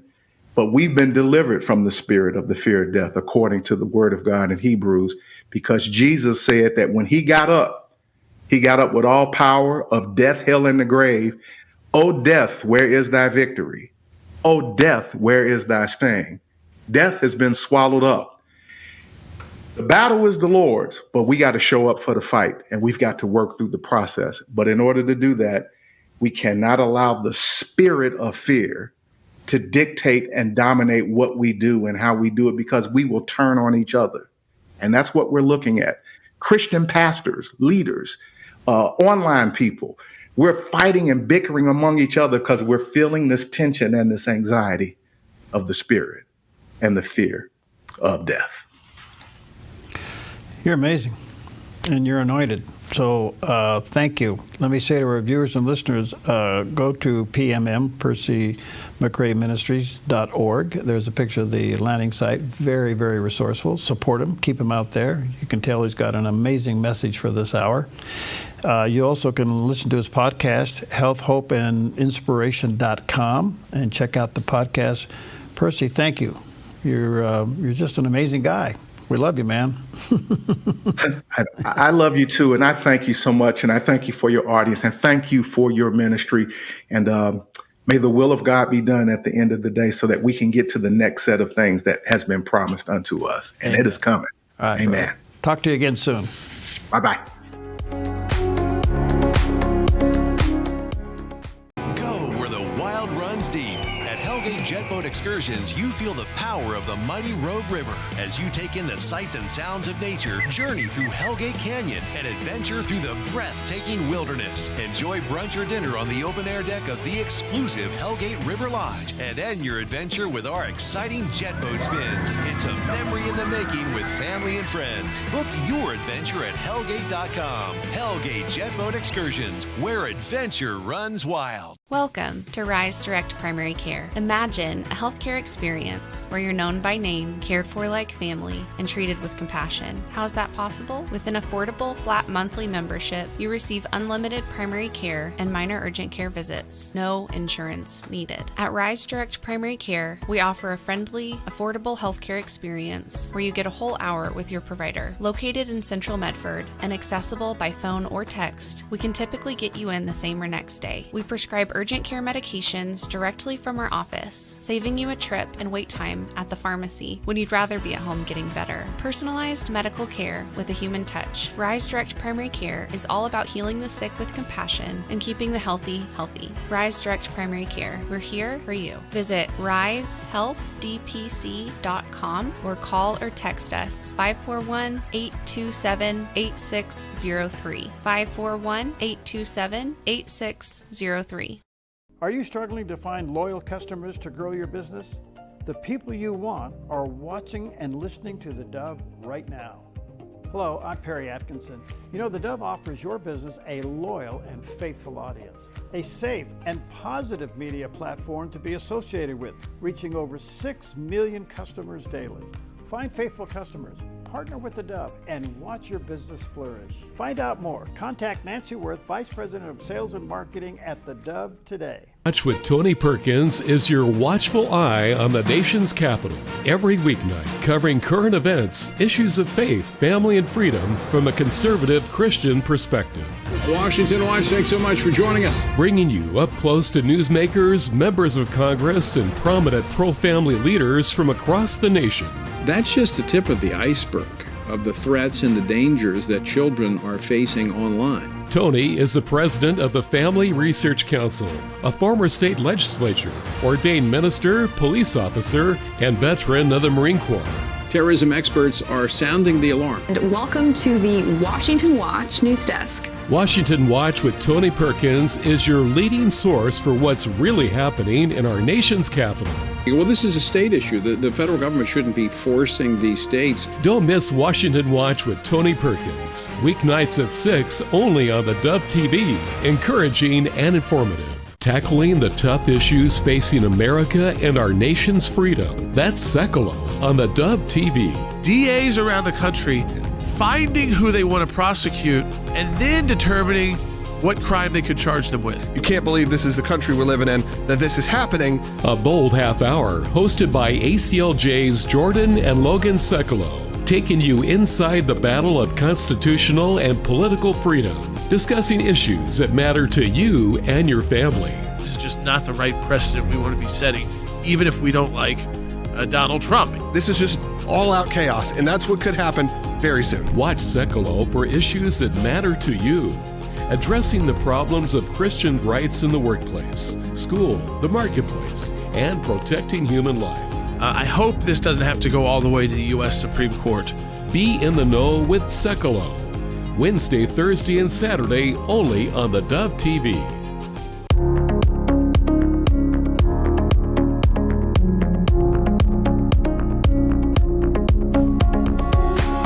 Well, welcome back. Of course, the Middle East is very much on everybody's mind these days, and what will ultimately happen to Iran. I am so delighted and perfect timing to have back with us a good friend and somebody that I have high regard for. Frank Gaffney's back with us. He's the president of the Institute for the American Future. He has acted as President Reagan's Assistant Secretary of Defense for International Security Policy. He has served as the Deputy Assistant Secretary of Defense for the Nuclear Forces and the Armed Control Policy.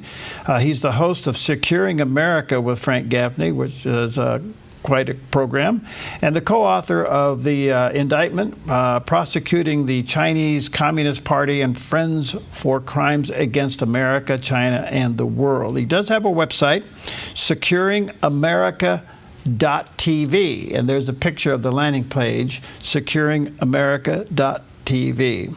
Brother Frank, good to see you, friend. How are you? The better for being with you, Perry. Thank you so much for having me back. You're too kind. I know you ran from one interview to the other, so when do you sleep? Not enough is the bottom line, but it does happen occasionally. Okay. A lot to talk about, short amount of time. Iran has never been more vulnerable. Do you think it'll ultimately end up in a regime change? It can, provided we don't prop up the mullahs. And my greatest concern about what has happened here is that that's exactly what we're doing. The president decided that he was going to announce that the war was over. He was going to prevail upon the Israelis not to finish the job, which I think they were set on, which was to liberate the people of Iran, not to dictate who was going to come next, but to get rid of the means by which the regime in Iran has brutally repressed its own people for now 46 or so years, but also has brutalized others, and notably the Israelis, of course, killed them in many cases, and threatened us, of course, as well.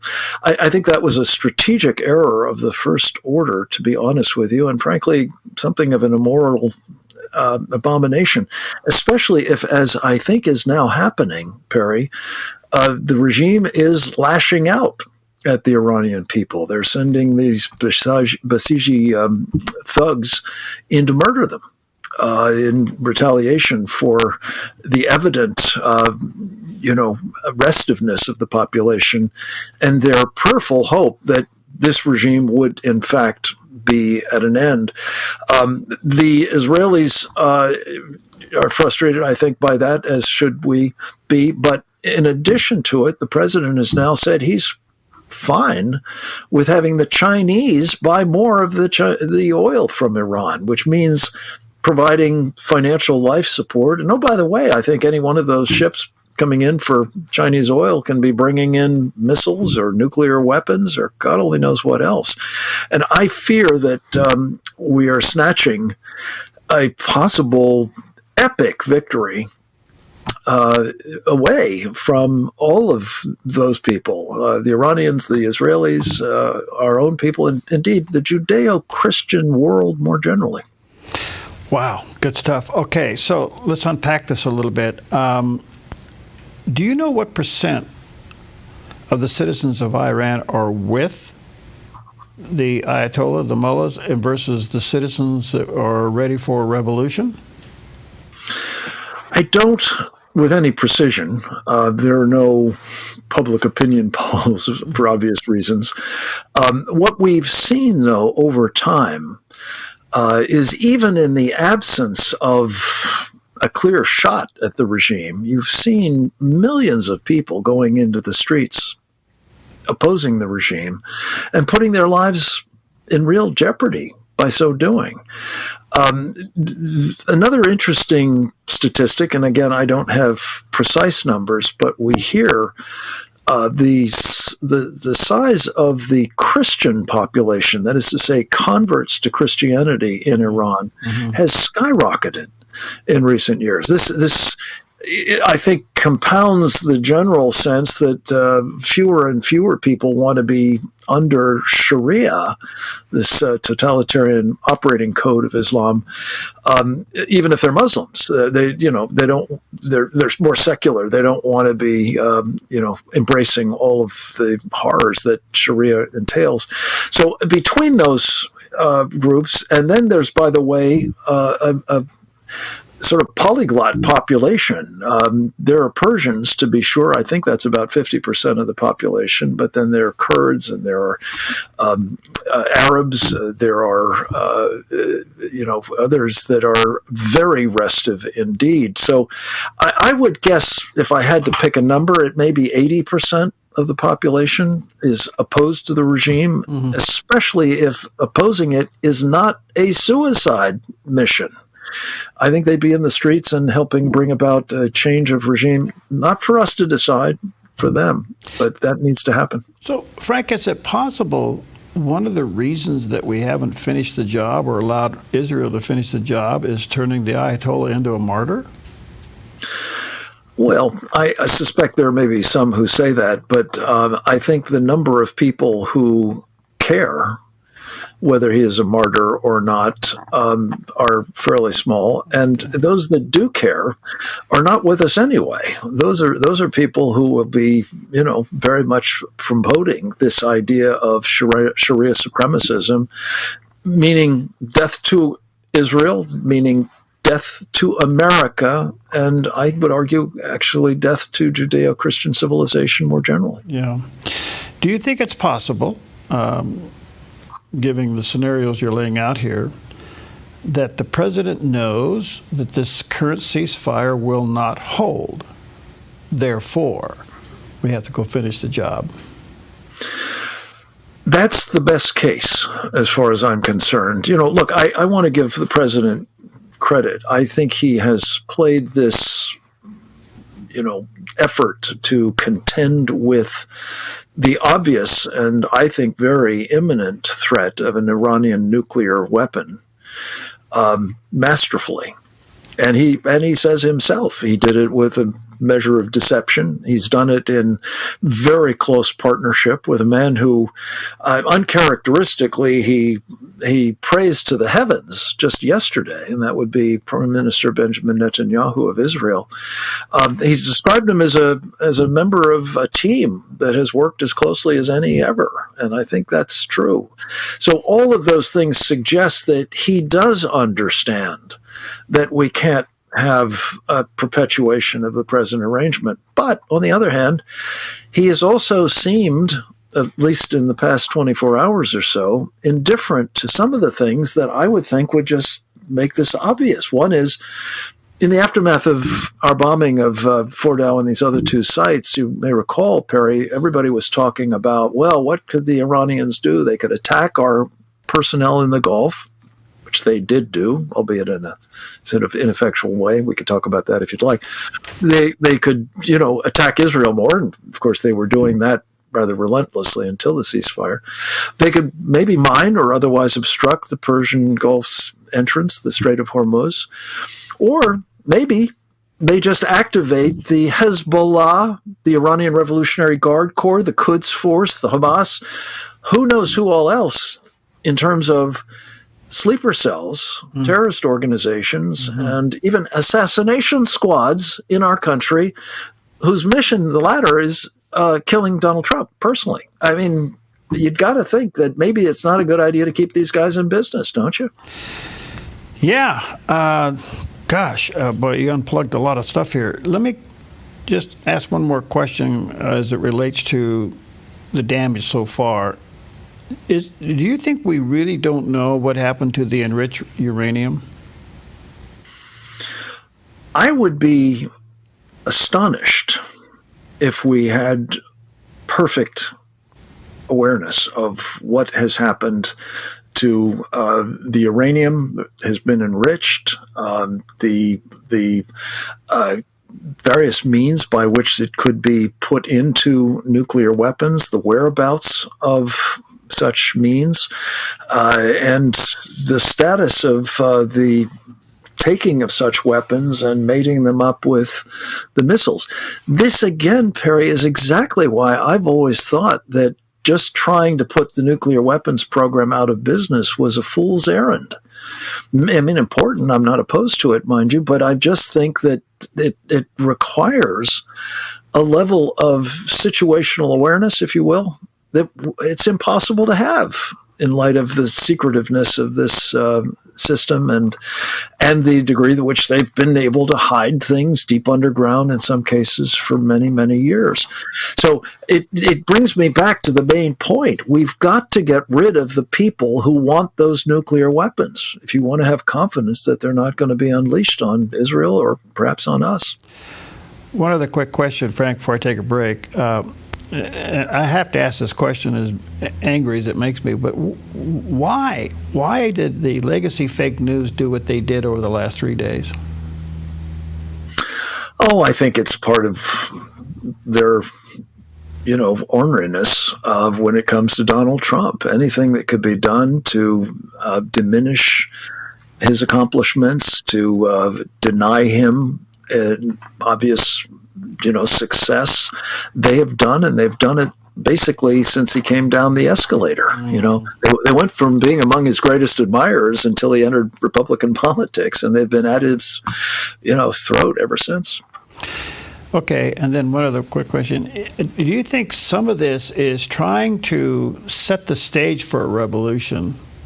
And the reason I ask that question is, it doesn't seem like the stage is quite set yet. I mean, if the Ayatollah is still in position, he can retaliate on his own people. I mean, how do you set the stage for a successful revolution?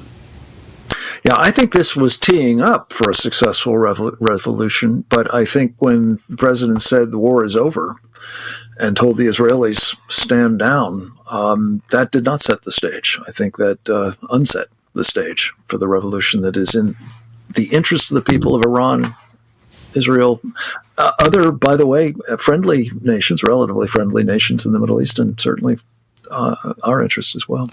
All right, let me take a quick break. Check out Frank's website, securingamerica.tv. Very, very resourceful. Frank's in the know. There he is, securingamerica.tv. We'll take a quick break. We'll be right back.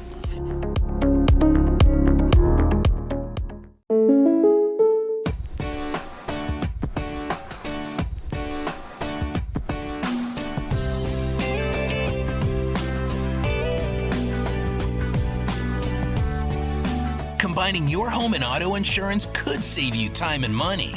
And who doesn't like that? Want surprisingly great rates on auto, home, and life? Now's the time to call State Farm agent Rory Wold in Medford. Like a good neighbor, State Farm is there. Bulls, bears, and other market beasts. How can you be sure they won't eat your investments alive? I'm Michelle Slate. Lighthouse Financial shines guiding light on retirement, investing, and insurance.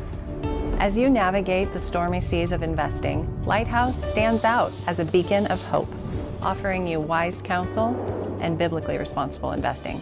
Lighthouse Financial. Call us today, 541-494-1034. Put your gold in an envelope, mail it. Hopefully you get a check. No.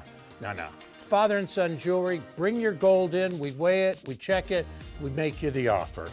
Or turn your something old into something new. Whether it's an idea, a picture, or a piece you want to duplicate, we can melt it down and make it for you. If you find your perfect piece in store, trade your something old for something new, and you always get a little extra. Visit Father and Son Jewelry, 5 generations of family in Medford. It was just very beautiful, and then at the end of this vision was just a voice, and the voice said, buy land, grow food, and give it away. And I woke up thinking, no, I can't do that. He goes, if this house sells, that's going to be God saying go to the farm. And we got a call from the real estate agent. Thursday on the 700 Club, right here on the Dove TV.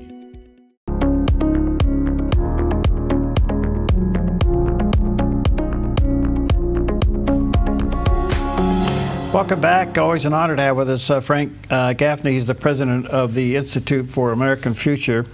He's got an amazing background, and he does have a website, securingamerica.tv is the website. You can go there and check out and stay informed. Securingamerica.tv. Frank, you put so much on the table here. Where do you think, given the condition today, and I understand thoroughly what you're saying, where does it leave China and Russia as it relates to Iran? It's a fabulous question. Let me say, we're doing a webinar tomorrow afternoon at 1 p.m. Eastern Time. People can tune into these at presentdangerchina.org. That's the website of our Committee on the Present Danger China. We're looking at this precise question. The Russians and the Chinese had joined in sort of comprehensive alliance arrangements with the Iranians, we were told, including security arrangements. They've, had naval exercises. Chinese military personnel had been deployed to Iran for intelligence and training purposes and the like. The Russians have been buying, drones and other weaponry from the Iranians for their murderous attacks on Ukraine. They were nowhere to be seen. Well, scarcely at all. There were a couple of flights that the Chinese brought in, and it's anybody's guess what those involved. But basically, in the hour of need of Iran, those folks did not show up. And we're going to be exploring what that means for the relationship. Again, the president seems to be trying to repair that relationship, which again, I don't think is in our interest. But where do the Iranians stand with their putative allies is a question. And where do the Russians and Chinese perhaps stand now in terms of other joint, no limits partnerships, I guess is what they've called them. And what threats might those represent to us in the future? Boy, that you make a good point. I don't know where they are. I want to talk about other Middle East nations kind of going quiet too. But before we finish with Russia and China, part of it's been said, I don't know this, you're the guy in the know, but it's been said part of the strategy of this last attack against the nuclear project there in Iran and in the future is to not touch the refineries and the oil reserves, leaving the citizens an economy to work with if there is a revolution. Any truth to that? I think so. I think that the Israelis were, who did, most of the damage to the Iranian military apparatus, their intelligence services, the scientific and engineering, core that was enabling this military nuclear program, I should say, and the Basiji and the Iranian Revolutionary Guard Corps itself, I believe deliberately left untouched much of that oil exporting infrastructure. I think there was a refinery or two that they might have damaged, but I think basically they wanted to preserve it in the hopes that when there is this revolution and overthrow of the regime and new government in place, it does have the means by which it can rebuild the country. It's just, do we want that to be intact if it's going to serve this regime? And I think the answer to that is no. Okay. To the other countries, it's been said now that they're expecting more people to join the accord, probably Saudi Arabia. I don't know what your take is on that. And did President Trump's trip to the Middle East before all this started, where he didn't drop off and say hi to Israel, he just flew over it, but the one stop that kind of put everybody on tilt was Qatar, and you kind of go, what are you doing there? Mm-hmm. First of all, do you think Saudi Arabia will come into the accord, possibly Syria? And what's your take on shaking hands with Qatar? I would say that the prospects of Saudi Arabia becoming formally at peace with Israel are high. They're not as high as they would be if the Iranians were free, as opposed to still under the existing regime. Remember, the October 7th war was instigated by the Iranians with initially the attack on Israel by Hamas, right. But it was supposed to be basically jointly with Hezbollah. It took a day or so for the Hezbollah guys to get engaged. But the reason for the timing of that was the Iranians were determined to prevent what seemed at the time to be in the offing, namely this rapprochement between Israel and Saudi Arabia. So the Saudis are going to have to be calculating, is it safe to go there if these guys are still across the Gulf, still equipped with the capability to damage their oil infrastructure as the Iranians have done in the past, or worse? I don't know, but I will just tell you, if you finish the job, I think it's a certitude that the Saudis will formalize what's already a pretty strong informal relationship between the two countries. Now, as to Qatar, I'm with you, Perry. It made my stomach churn, I have to say, to see, both the president and, quite frankly, his family intimately involved with the people who are funding jihadism worldwide, including in Iran, by the way. And I kind of alluded to this in my comment about the not so serious attack on Qatar by the Iranians after we, struck their facilities. I kind of think what was going on there was an Iranian effort to burnish the credentials of Qatar as not being part of their enterprise. You know, they're on our side. They're not on their side. They're a major NATO, non-NATO, I should say, ally. We've got our base there, and you know they're on Team Trump. I don't think so, honestly. I think these are people who desperately want what the Iranians want, and all of the other Muslim Brotherhood and Turkish and Sharia supremacist enterprises around the world, which is the end of us and the end of Judeo-Christian civilization. Do you think his visit there temporarily neutered them, suspended them from responding to this past weekend? The Qataris you're talking about? Yes. Oh, I don't think so. I think, if anything, it's emboldened them. Okay. I think that I've heard said that they believe that they now control U.S. foreign policy. Gosh, that ought to keep you up at night. It does. All right, let me switch hats for you just for a moment. How are you processing this prophetically? You know, that's not my line of country. People I respect are very much of the view that it's evidence of end times. Yeah.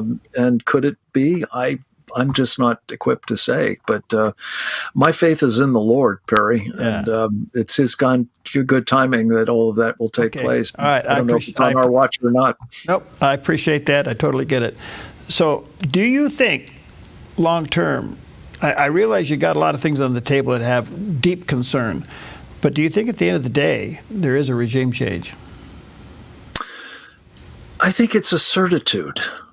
If only we will help it be accomplished. And again, I'm not talking about boots on the ground. Mm-hmm. I'm not even really talking about the United States being directly involved in any way.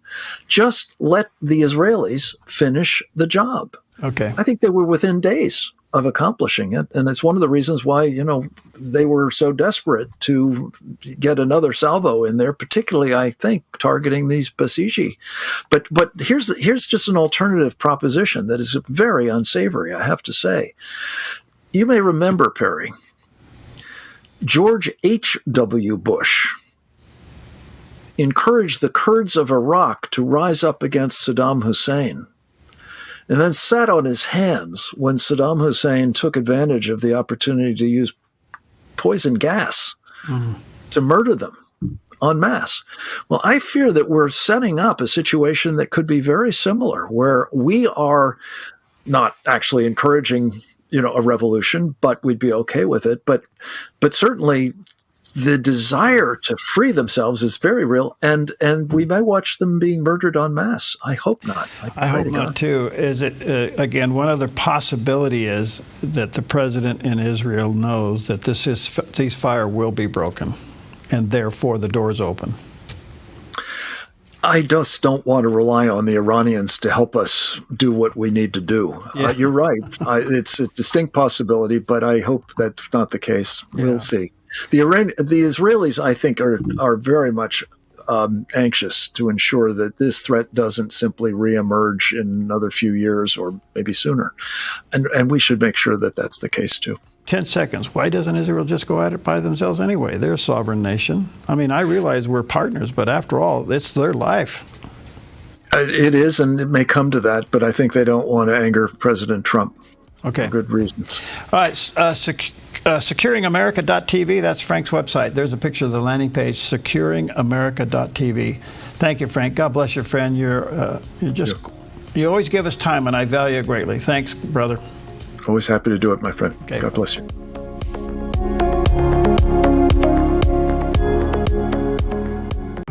Looking for the perfect RV adventure? Team Toner's got you covered, from homes to homes on wheels. Discover unbeatable deals only at American RV in Southern Oregon. Black Flag Armory offers top brand affordable rifles, shotguns, handguns, and gear. We also offer an array of classes